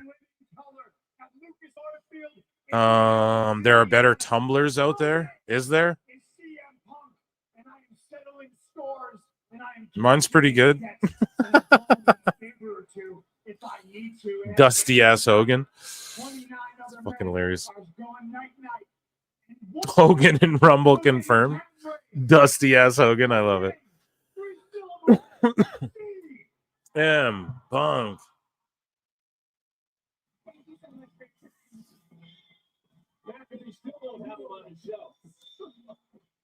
Well, CM Punk, part of the Royal Rumble, is an all-star field coming to Indianapolis a week from Saturday.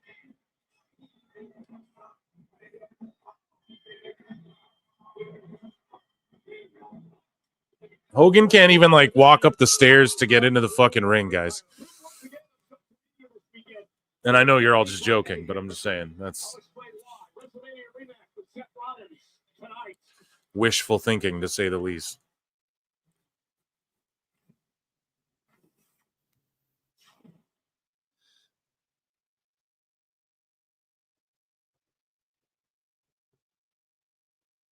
Okay, so commercial break. We're backstage with Kathy Kelly and Eric and Ivar are about the War Raiders tag team champs. They're about to cut a promo. Against the Judgment Day is Dominic Mysterio and JD McDonough. So how are you two taking this week to prepare? We're always prepared. She asked how they're preparing. He said, we're always prepared. We're ready to get back in the ring and defend these world tag titles. We are going to return honor and prestige. We're going to return honor and prestige to this division. Something that the Judgment Day did not do. We are very excited to knock those two little dopes back into the dirt right where they belong. So we're excited to knock those dopes to the dirt where they belong. And forward, I know there are a lot of other teams who would love a crack at those titles. The LWO, American Made, just to name a few. Don't want to cut you off, but I have to cut you off because we aren't looking past anyone. No one on this planet knows how hard it is to capture these championships better than Ivar and I. So he's saying Eric's saying that nobody knows how to get these titles, like what it takes to fucking get a world title like this, like us. And we're here standing as your champions. Translation, we're dropping these belts. Yeah. And all teams at any time, anywhere, there's no one that are going to take these titles from us. Well, good luck next week. And it sounds like we have more action. So let's Castle Helford, it's a song. Thanks a lot, Kathy. War Raiders, tremendous tag team champion. R. Thiel music. Get pissed to. I'll look it up, bro, or send it to me on X or something, okay, please? I'm so bad at listen. My DMs, my notifications, my fucking emails. We got a lot, man. So and my Discord's always going crazy with people DMing me on there. So and I love you all so much and keep doing it. I'm not trying to, but if you tag me in it, I'll likely be able to see it on the fly, And if you write that R. Thiel, I'll be like, oh, yeah, that's what he was talking about in the chat because I didn't know what the fuck that was. So now commercial break after PFC come out or what, chat? Let me know. Or we're back from commercial, sorry. So PFC came out. Sorry, dummy.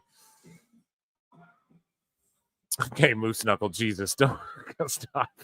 I forgot PFC was the thing. Yeah, I was hoping they wouldn't come out again.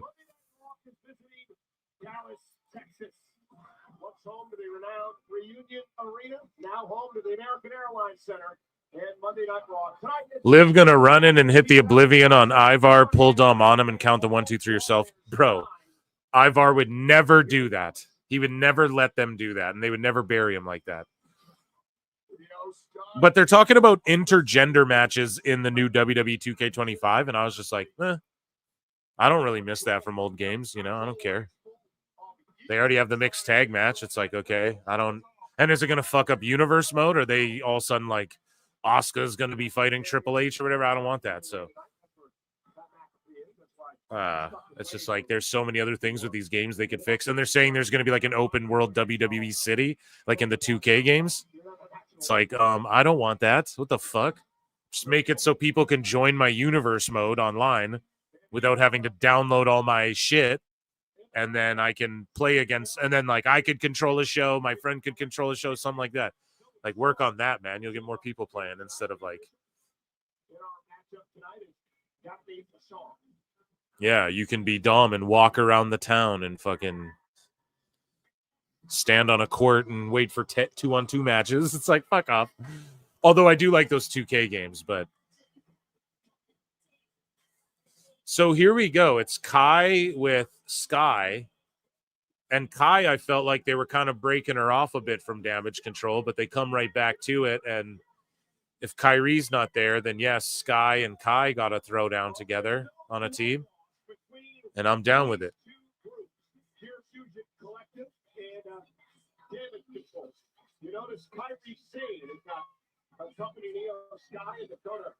And then when Asuka comes back, does she turn on Damage Control? Or is she like, no, I'm down with you guys?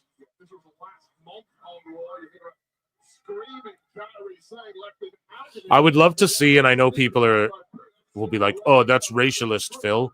You just stick all the same race together, even though that's fucking stupid. But I would like to see Asuka and Shinsuke link up in some sort of... Because she's sort of in that. She's like, how old? Let's look up Asuka's age, right? And we're not being ageist here. Okay, chat? Asuka age. 14-year-old fictional, well, from Neon Genesis Evangelion. Well, I'm upset I looked that up. Asuka WWE age. Jesus Christ.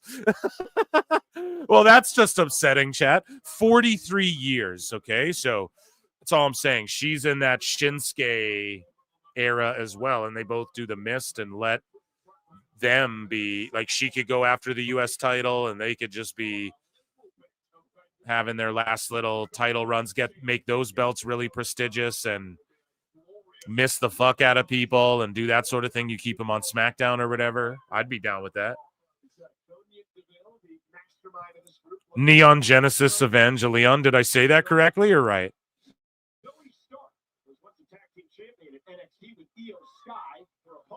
Yeah, Asuka was hurt though. Yeah, I Googled Asuka age and it's like a 14-year-old girl from this fucking anime. I'm like, well, I'm glad that's on my computer now. Really glad I looked that shit up. No, but yeah, Asuka WWE, you get the correct age. She's born in 81 there, folks. So. Fucking Zoe Stark's a good wrestler, man, but she can pull crazy. But that could have just rocked. Like, look at Dakota. Is she for real rocked? Like, yeah, look at the way her hands. Okay, she just sold it like $1 million. That was like, when you see hand spasms, that's concussion shit. Like, that's signal of like, but she must have sold it really well or they would have stopped it or got her out of the ring. So. Shayna, former two-time NXT Women's Champ, three-time WWE Tag Team Champion, double team now. She's canonically a 3,000-year-old dragon in the body of a tiny Japanese woman.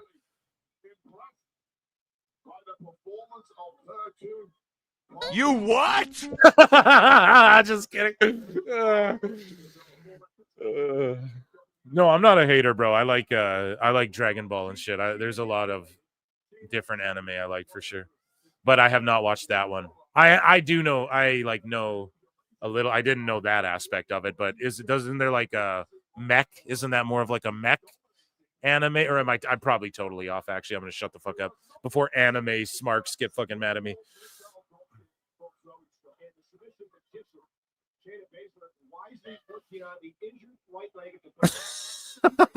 Does Canada have feds? Yeah, they're called the RCMP.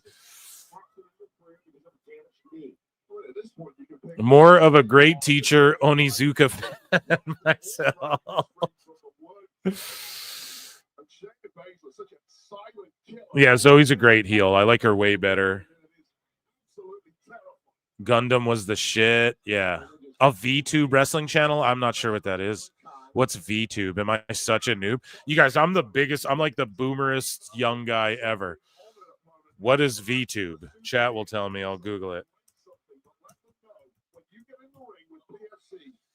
Oh,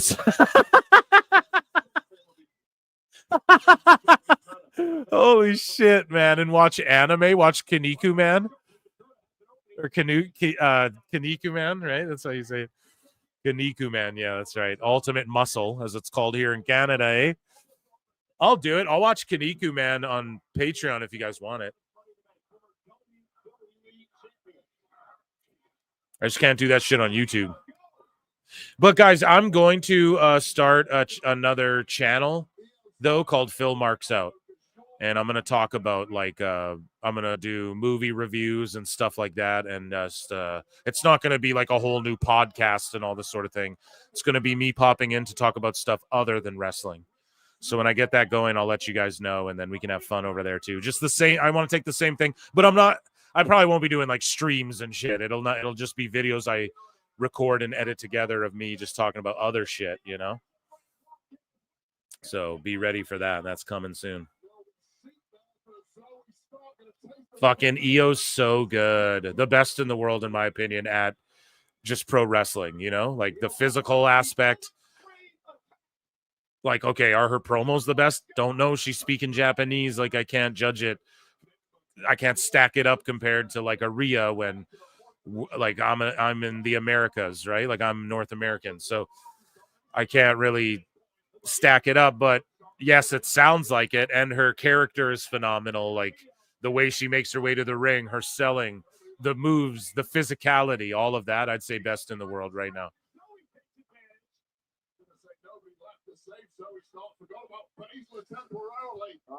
Try to put her away here. Wow, what a move by Star. Cover now. Stacks him up.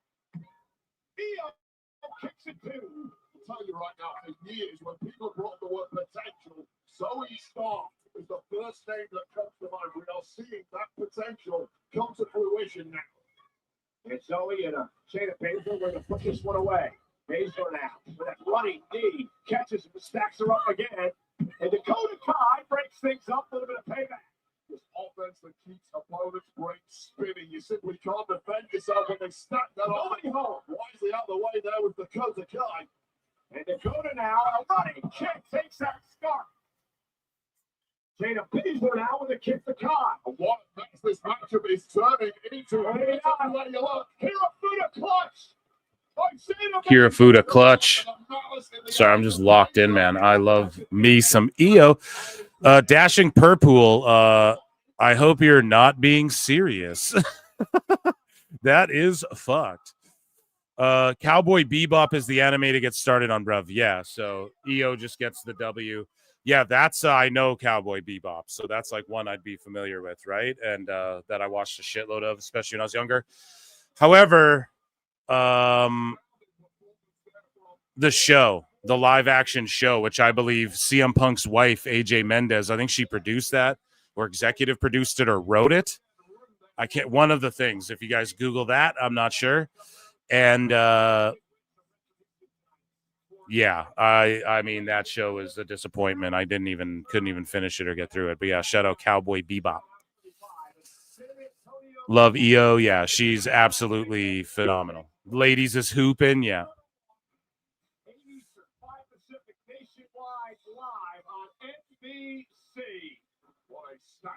We have things boiled over earlier tonight. It's now official. Thanks, Ella Pierce. 2 alpha females collide. The live action show is trash. Phil, stay away. The anime is one of the best of all time. Yeah, I don't want to ruin it. So I just saw some trailers. I think I tried maybe watching the first episode and was just like, fuck this. There's a couple shows like that with me where I'm just like, yeah, no, I'm turning this off.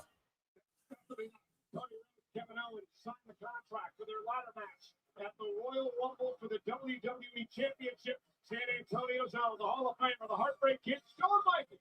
Will moderate the contract. Oh, you guys were talking about anime or what? Yeah. He successfully defends the World Heavyweight Championship at Saturday night's main event against main event. Phil, fuck anime marks. No, I'm just, there's certain ones that I'm into, you know, when I was like young, and Dragon Ball and Dragon Ball Z and GT, even GT. And like that shit was my absolute favorite, you know? AJ Lee was on Heels and also a producer on WoW. Yeah, her and Punk were both on Heels, and so were like a bunch of different wrestlers in the background and stuff. But I don't know. I hope it gets a third season on Netflix. They're trying hard, but it just doesn't look likely, you know? We were talking about Pippa. I just don't know what the fuck that is. I've aged out of this convo. Me too. I don't.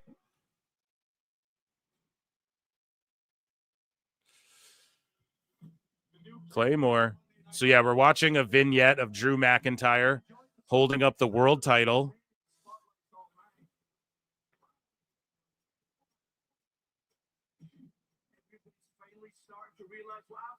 Yeah, Yu-Gi-Oh is good too.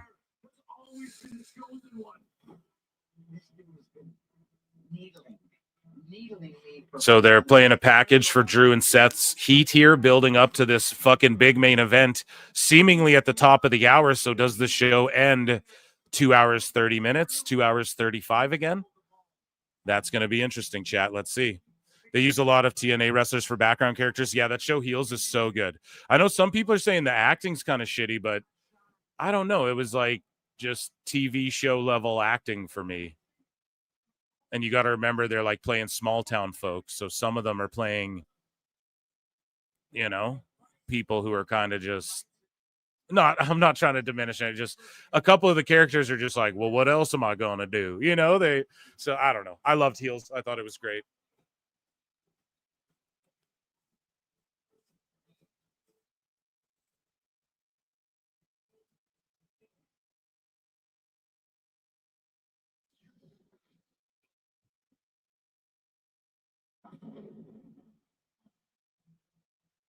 Phil, check out Hajime no Ippo. It's a boxing anime. That and Baki Hanma. Okay. Dragon Tales. I don't know. Zabumafu. Yeah, we're just naming random shows.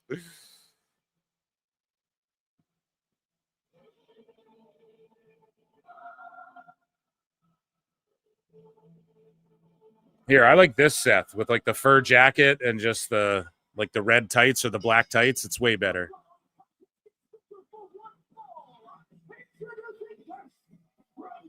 It's way better than him wearing all that silly shit. Although I'm not like I'm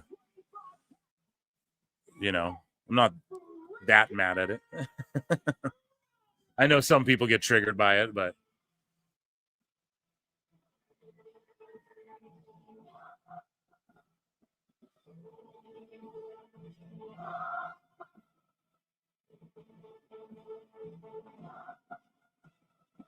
Harvey Birdman, attorney at law. Yeah, that shit was awesome. Ed, and Eddie.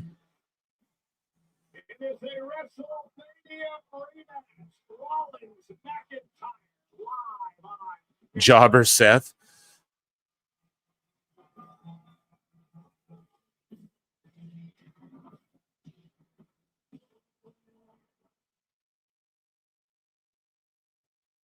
Okay, now heading to commercial break. Seth is just in the ring.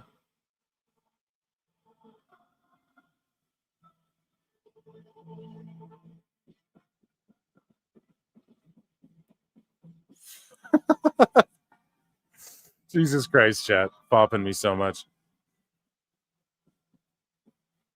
Yeah, Seth just running around the ring, giving high fives to everybody. High-fiving the bull riders that you were all hating on.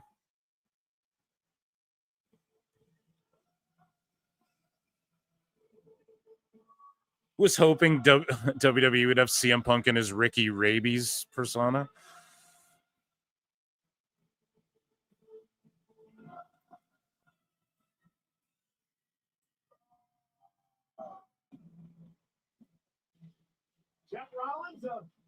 Someone's got a Seth sign. He's holding it up. Rollins on Netflix. Well, you can't set Rollins because as soon as the Scottish Terminator hits that ring, that smile, that laugh. The Scottish Terminator. Cash Money Punk, one Bill Phil.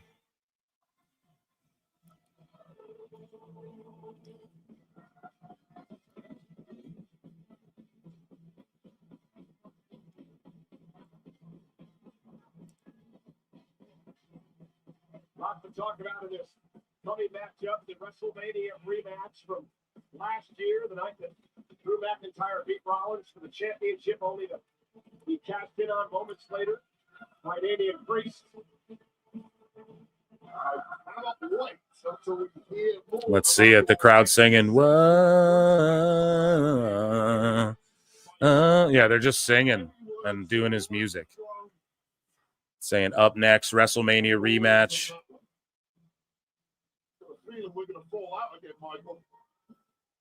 Now, I remember during the pandemic when the fucking Big Show came out and had that match with Drew, like after that Mania. So that was technically the Mania main event in front of no one. I didn't think he was happy with you either. He kissed him right up. But we didn't check his potato. That's a foreign kiss. No, listen, nothing wrong with that. Don't knock a Goya, bro. Goya beans for life. Let's get ready for the main event with McIntyre.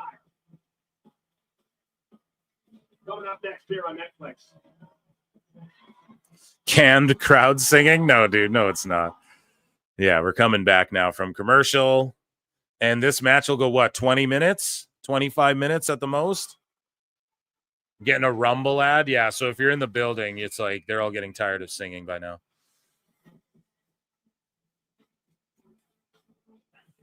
Yeah, the UFC in the Intuit Dome was fucking crazy, too. WWE Royal Rumble. It was pretty, just the graphics and everything they had. It was like a mini sphere, sort of, is what it reminded me of watching it at home. A 45-minute epic? No, I don't think. Time WrestleMania rematch. It was last year at WrestleMania where Seth Rollins lost his World Heavyweight Championship after wrestling back-to-back nights. Drew McIntyre beat him for the title. Only for McIntyre to be cast in on moments later by Damian Priest.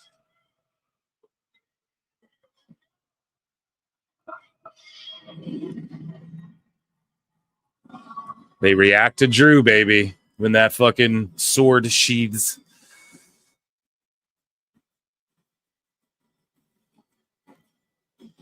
Let's see. Blows 3 quads.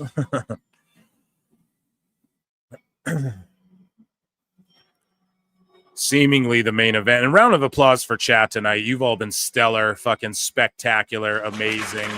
All the great.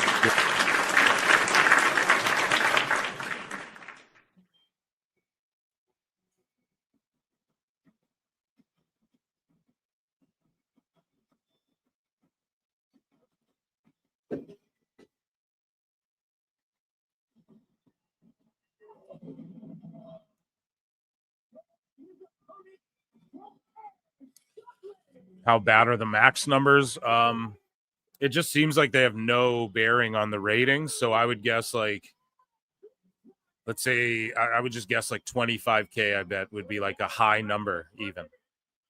Not even trying to be a dick. Like I'm just, if on any of those nights when you see AEW's ratings, you go, you could add maybe 25K or watching on max. Like if you added 25K to that number, it wouldn't shock me if that was the amount of people watching it. Like if before max that was the number, you know. But even the numbers that are coming out look, but that's me being really generous. The numbers that come out just look like the numbers. So I'm sitting here like, hey, I don't think it has any bearing, gotta be honest. WBD is disappointed, but that was some guy's rumor on No DQ. That's not, it was just his opinion, you know. It's not, that's not real. There's no way to actually know that. No one said that yet, you know. Pete in Texas, chat, what up? Yeah, chat's goated.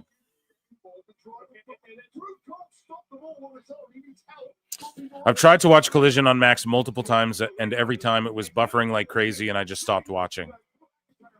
Well, there you go. The great Max streaming deal. The super Max streaming deal. But if it was glitching so much you had to stop watching, like, is that because 20 KP? Like, that's just got to be they have a shitty service, right? Can't be because, right, that so many people are watching. There's no way. The fact Max buries it shows it's done bad. Sorry, let me read this. Don't bad, the better it did, the more it would be featured. Yeah, well, you're right. They would talk about it. They'd be touting it. It'd be in their top 10 shows. It's not even in top 10 in Max. So that means nothing significant whatsoever.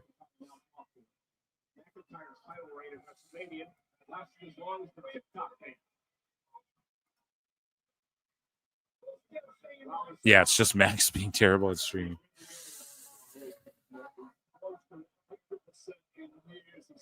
As long as Raw's #1 on Netflix, that means in the millions, right?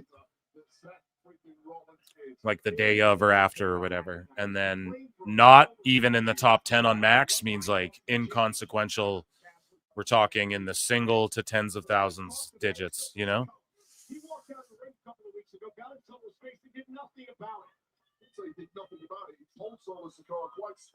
They're just talking shit, taking their time. Lincoln Hawk says, I feel like they're going to end up as a team after this somehow. Yeah. I feel like we're going to get that sort of heel faction that just want to take out Punk and Cody and them, you know?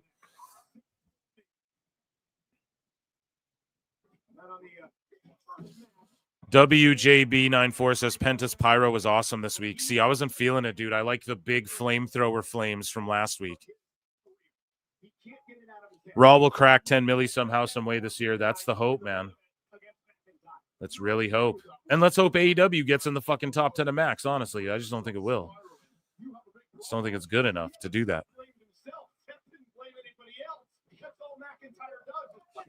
Update. Kevin Kelly had to cancel tomorrow's appearance on Marvin's show. He's been told to put a hold on interviews for the time being. It sucks, but what can he do? You listen to your lawyer. Yeah, so like with the you guys know how he's connected to the boys stuff, right? So the boys have DM'd me a bunch, but they went radio silent when the legal stuff, and they were just like, we will talk when we're able to. That was a long time ago, and I feared something like that could happen. Even when they announced it too, I was like, shit, man, I hope no one says like, hey, don't do this, especially on a channel like TT Dub where they're gonna like, okay, the chat's gonna fucking super chat and troll like the craziest questions, man. You know? Let's think they're gonna be like roasting Tony and like, does Tony do coke and stuff? There's gonna be crazy shit. So it's just not wise. I agree, but also I don't know the legal, like I don't poke around, hey, will you guys come on my show? I don't do that to people, right? Like I'm more of a fucking, hey, if you want to, the door's open, just so you know. That's how I sort of play it. I'm not one to like ask for shit. So with the Kevin Kelly thing, it's like that's so unfortunate because I was really, really, really looking forward to that. And it's okay though. Damn, he just hurled him over that fucking table. But it's okay because that door's open at least, guys. Okay, so they'll get it eventually, you know? Like it'll happen. And when it does, it will be hilarious. And it will just confirm things that we already know, you know? And but coming from someone credible like Kevin Kelly, that means a lot. And that is shitty. They announced it first. That's like a huge blow, I'm sure. But just people don't look at it that way. Just I'm sure as a channel, they're like, fuck. But don't sweat it. All I'm saying is it'll happen. Kevin Kelly will be there to talk to them eventually, for sure. But I I fucking, with the boys thing and Kevin Kelly's involved in that, and I was like, oh, they're radios. Like, notice they ain't tweet or nothing. Like, they're radio silent since, for a while now. So, Kevin Kelly will speak his mind when it happens, but That's why I don't blame people like Tony McCann either. I don't blame anyone for not talking on like legal issues and shit. It's just at these press conferences when these marks start asking dumb shit and you're just sitting there like, okay. And they just don't keep the same energy. Depending on what question they're asking to who, right? This match is cooking though. Seth's biting the dude in the head, scratching and clawing to try and win.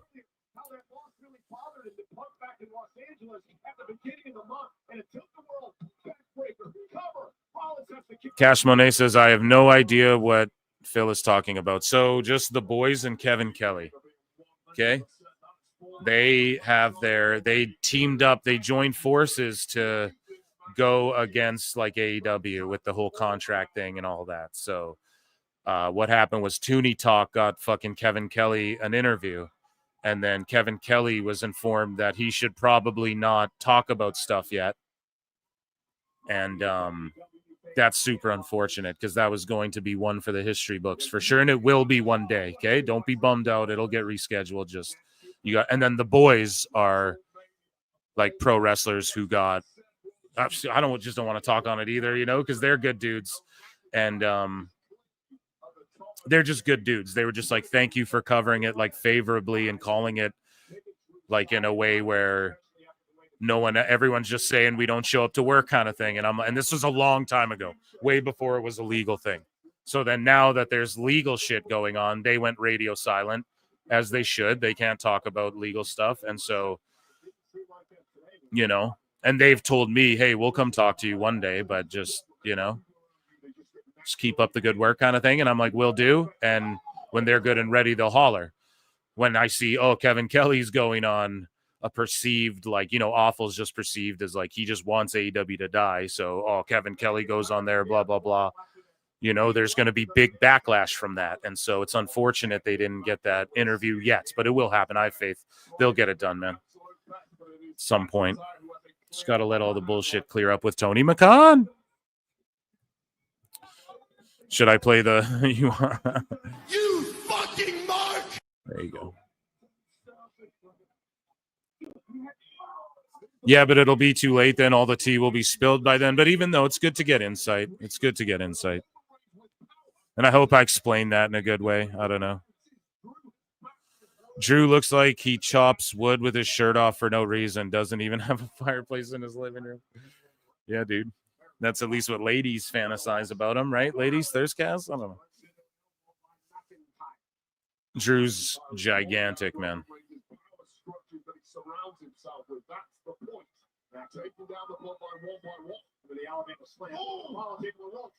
Damn, Rollins rolled through, but that looked so scary on that Alabama slam, that reverse one.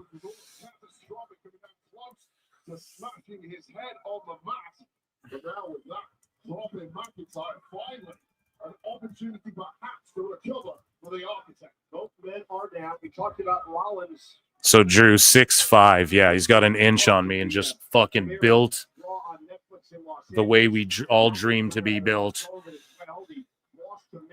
A machine. The best guys, Tony Khan. Yeah, dude. You see it. He's there yelling into the fucking mic. Oh, that's great. I like it. I like that. I should go back and do it for you guys. AEW All Access, all the Young Bucks stuff, and then I'll do one for all the Britt Baker stuff. Like I'll chop it into sections. This lady says yes to shirtless Drew. There you go. There you go.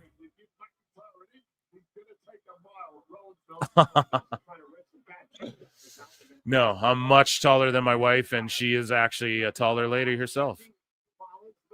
At a whopping 5'9", a foot taller than Joe Rogan.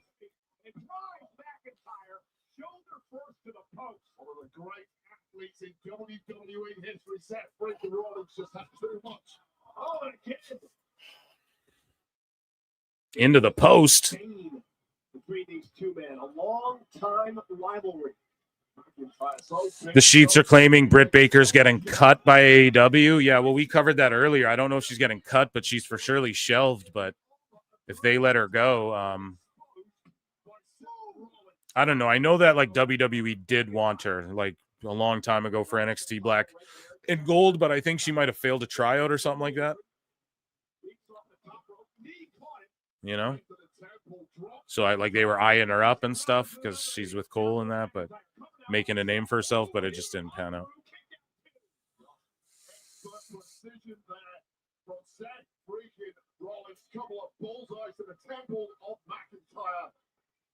Yeah, I'm 6'4" myself.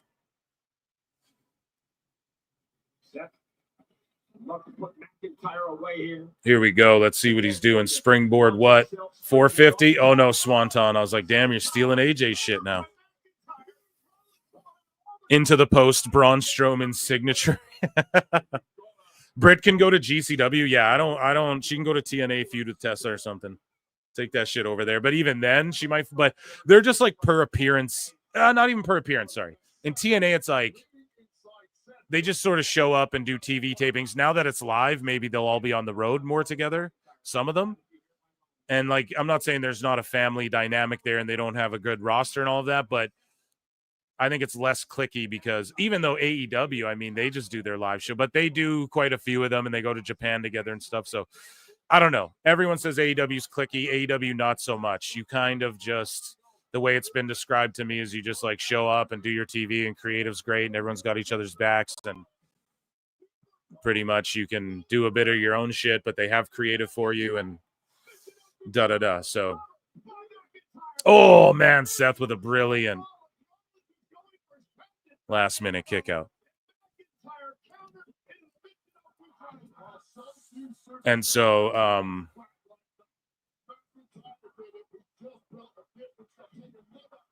damn, that was fucking crazy spot, dude. Drew reversing that into the, it's just amazing shit, dude. I love that.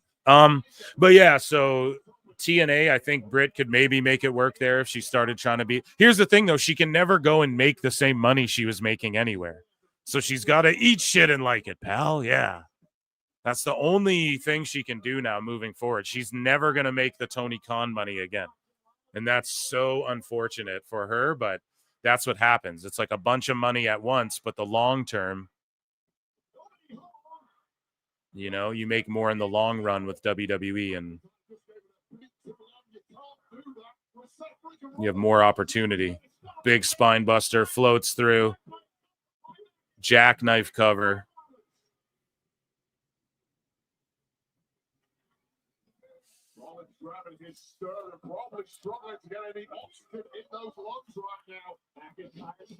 Damn, that was crazy.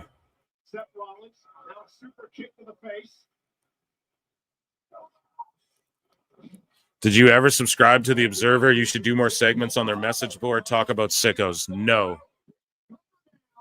No, I never have subscribed to their shit. I haven't been on their message boards. I'm not gonna do it either. Other people just post the insanity and I just read it and laugh, you know?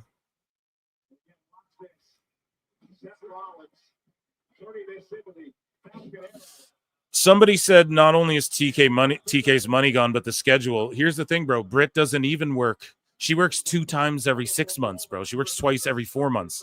And it's been that way for a long time. So she doesn't even wrestle enough. That's why her matches are so bad. And you have an ego problem. And you're getting paid ungodly money. And you break up with Adam Cole, who's Tony Khan's best friend. We all see the fucking 10 minutes of Tony Khan. Oh, you can hide in my bathroom. You can go in my bathroom and sit in my bathroom. I'll share a bathroom. It's great. Give me a hug.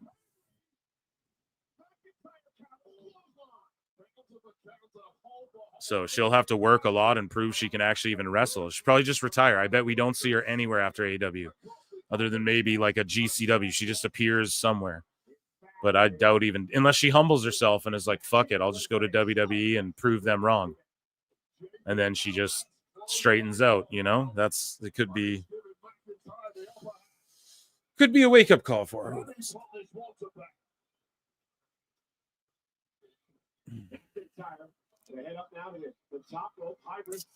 I just realized JBL didn't give anyone a clothesline. Yeah, it's fucking terrible that he didn't. I was hoping for that. And he didn't come in the duster either. Very Vince McMahon to just have him come in wearing a goddamn suit like that.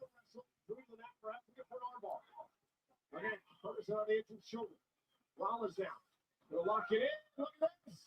Cross face applied. Center of the ring. McIntyre a million miles from the rope, even with the elongated length of the big stick. And he's got the bad arm. Trapping the legs. Rollins trying to get McIntyre to tap out here. So technically, as soon as Rollins knows exactly what Is Britt a dentist? Yes, she is. She's a dentist. Crippler crossface here. Still time for JBL to clothesline Hogan after he interferes and declares for the Rumble.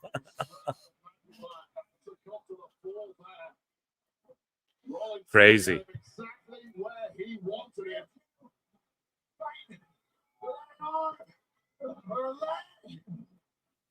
He's attacked the arm, attacked the leg. Two heels going at it too, but Seth again kind of a tweener. Is he a heel? I don't know, but it's going full heel, it seems like.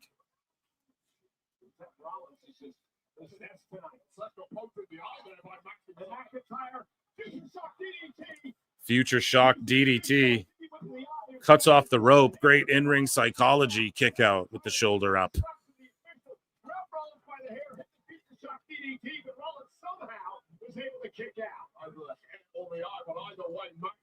Exactly what he had to do when that referee was not looking for a cheap shot at Seth freaking Rollins just when he needed it most. McIntyre trying to figure out what he needs to do. You see the bruises all over the frame of McIntyre, all over his face. Imagine the hell that man's body is going through right now, but the drive is still there to grab victory. Run your mouth. Words and actions. Your words and actions. Something. Clothesline. Looks like Seth Rollins is out of answers here.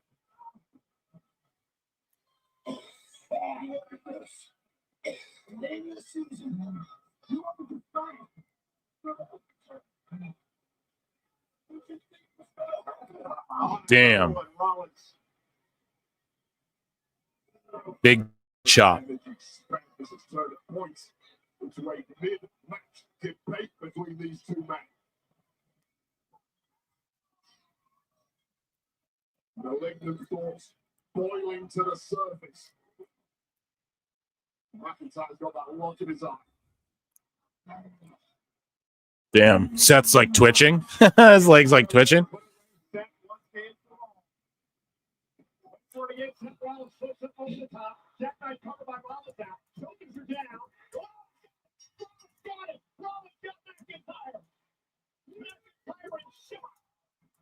Damn. Drew McIntyre and shot now attacking Rollins. Rollins opposing McIntyre. Drew is blowing a gasket here. It's a rarity. Drew McIntyre got caught napping. But of course, Seth Rollins picked this spot, pounce, pulled out the W, and is now defenseless in the ring at the feet of an irate Drew McIntyre. And now Rollins trying to fight back against Drew, but a Claymore.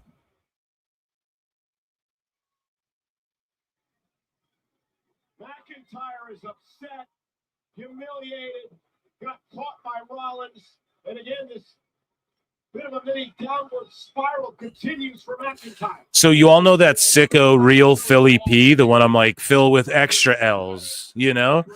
He responded to my thing about Britt Baker because somebody posted it that Takeshita fan is like saying nobody cares about the women you're about to feud with on live TV is such a stupid and unprofessional move. Glad I no longer have to see her on my TV. Talking about Britt Baker. And then this guy's like, and then I responded, I was like, and now the cult flips on Britt. And then he's like, nobody's liked her for years at this point. But it's like, nah, man, you guys fucking loved her, dude. I mean, I liked her too at the beginning, bro, but she just didn't wrestle. And I was calling it out, bro. She needs rounds. Like, you can't just pop in out of nowhere, have a sloppy house show match, like pop up out of nowhere, have a sloppy match with Monet or whoever you're trying, whatever. It was, you can't just wrestle once every 6 months. You have to be doing it to perfect the craft. And she's stagnated or regressed from not being in the ring enough. And then she said she was dealing with the health thing. So it's like, all right, I gave her the benefit of the doubt. But, Yeah, it's just funny. We didn't want her here for years. Okay. Are you sure about that? They did the whole DMD CEO thing. Are you guys sure about that? But anyways, this is crazy heat here. Like Drew's just was going to do the head stomp to the pole and all that. Time cop.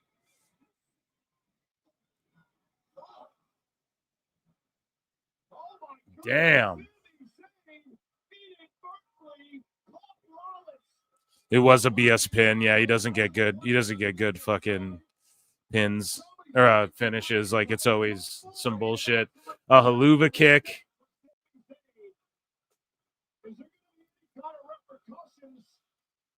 So like a solid 35 minutes, or pardon me, 25 minutes would be left, right? Like they went 2 hours and 35 minutes type thing.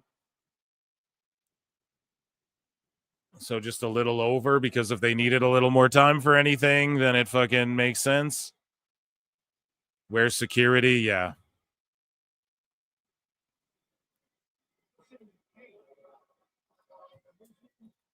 Damn, that was a good ass match with a funky finish. Shout out Netflix, for just a fun time with that one. That was a pretty good Raw. I would have liked to see JBL in the duster and lariating somebody just to continue that thing along, or maybe talk about TNA, or maybe they could have showed like, JBL, you showed up at TNA last night. I don't know if they mentioned it or not, so I don't want to be like, oh, they should have did this if they did do that, but yeah, that would have been cool if they brought that up.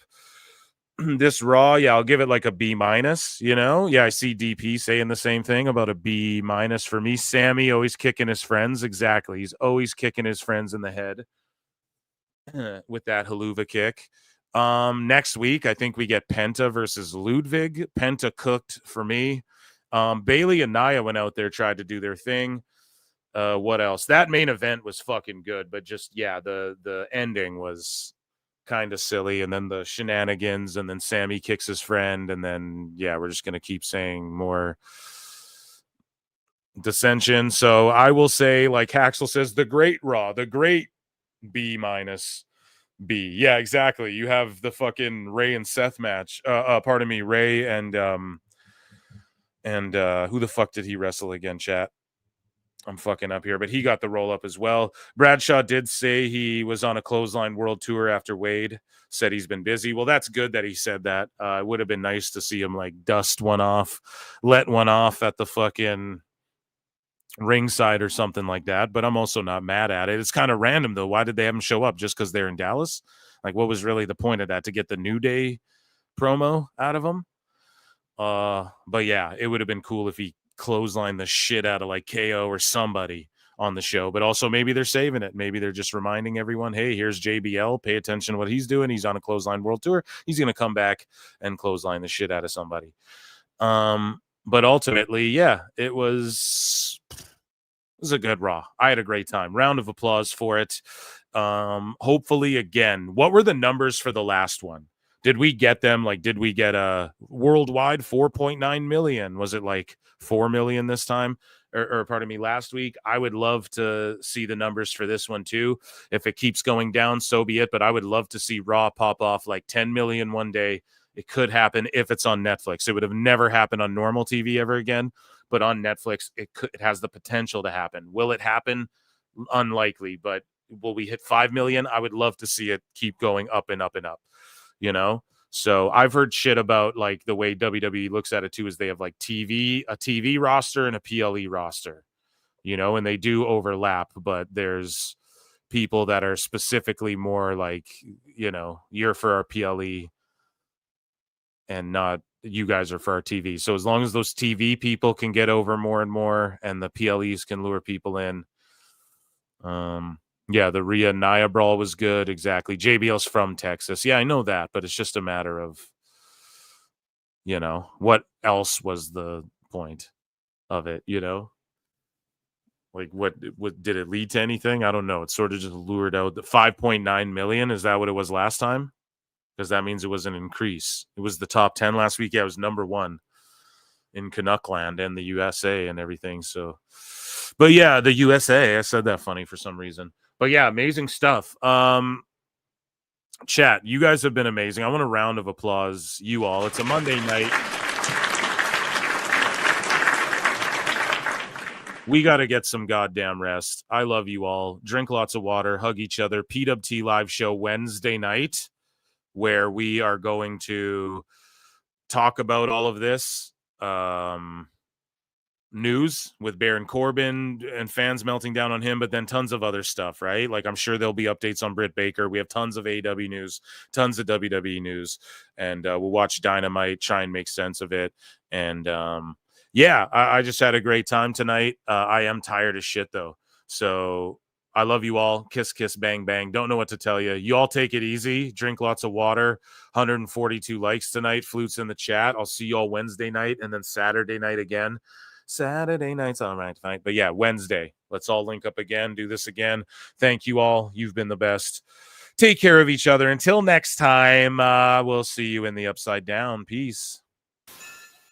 It is a fast-acting viral strain that infects the host immediately, and upon getting sick, the infected will become racked with coughs, sweat profusely, and start to get the shivers and chills. There he is, the legend. The man, the myth, the legend. Yeah. You can't literally run a promotion just for the AEW, what do they call them, sickos? Thank you very much, TikTok and AEW. See you tonight. Tony Khan started telling people there's no such thing as long-term booking anymore. It's week to week. The best guy is Tony Khan. We just secured the bag. It's not like I tried to be a character. It was just sort of happened naturally. But it was never something I intended. It was just something that happened because the wrestlers asked me to do things in matches, and I do them.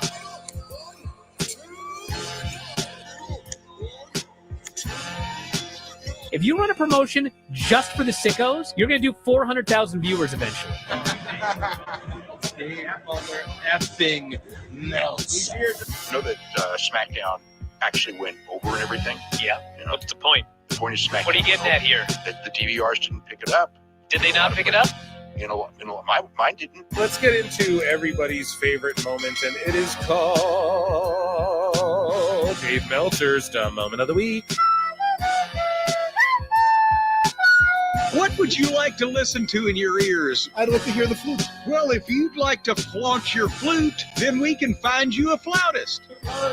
We just secured the bag. It doesn't help me. Okay, so complain, but I will complain. let me have my misery. And when I heard that, I was like, what? Thank you, fuck you, bye. Boom.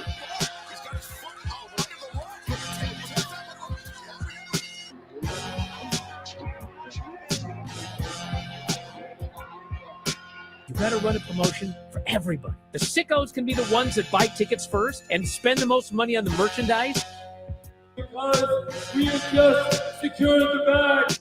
But like, you gotta promote for everybody. Then you'll have a lot of viewers. I think we proved a lot of so-called experts. We made them look like idiots.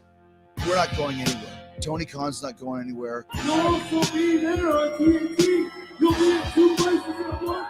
You'll be live on my favorite movie.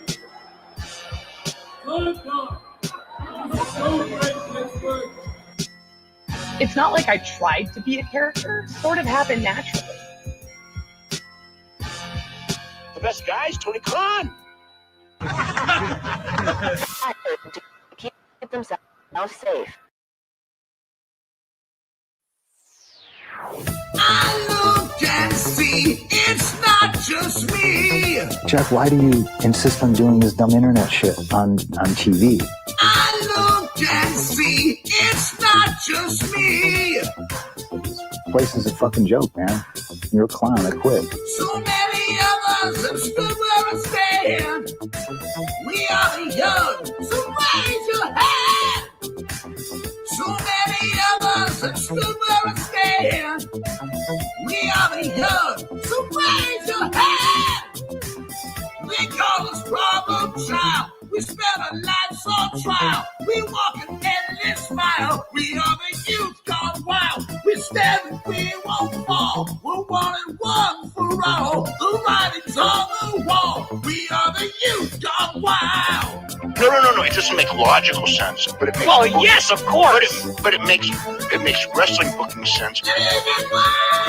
Of course, this makes no sense. Of course, okay, it makes no sense. However, in pro wrestling booking, which often makes no sense, you would do that. It's about making money. It's not about anything else. Wrestling's always been about making money first and foremost. That's it. I look and see it's not just me. Last weekend was the greatest weekend in AEW history. This is the greatest week. I look and see it's not just me. Security, my safety, my life was in danger at a wrestling show. So many of us have stood where we stand. We are the young, so raise your hand. So many of us have stood where we stand. We are the young, so raise your hand. We call us problem child. We spend our lives on trial. We walk an endless mile. We are the youth on trial. We stand, we won't fall. We're 1 and 1 for all. The writing's on the wall. We are the youth on wild. We call us problem child. We spend our lives on trial. We walk an endless mile. We are the youth on trial. We stand, we won't fall. We're 1 and 1 for all. The writing's on the wall. We are the youth on wild. Living wild. Yeah. If you're familiar with how we do things often here on these Wednesdays, it's a lot like one of my favorite movies, Time Cop. What? Fuck you. Fuck you. Yeah.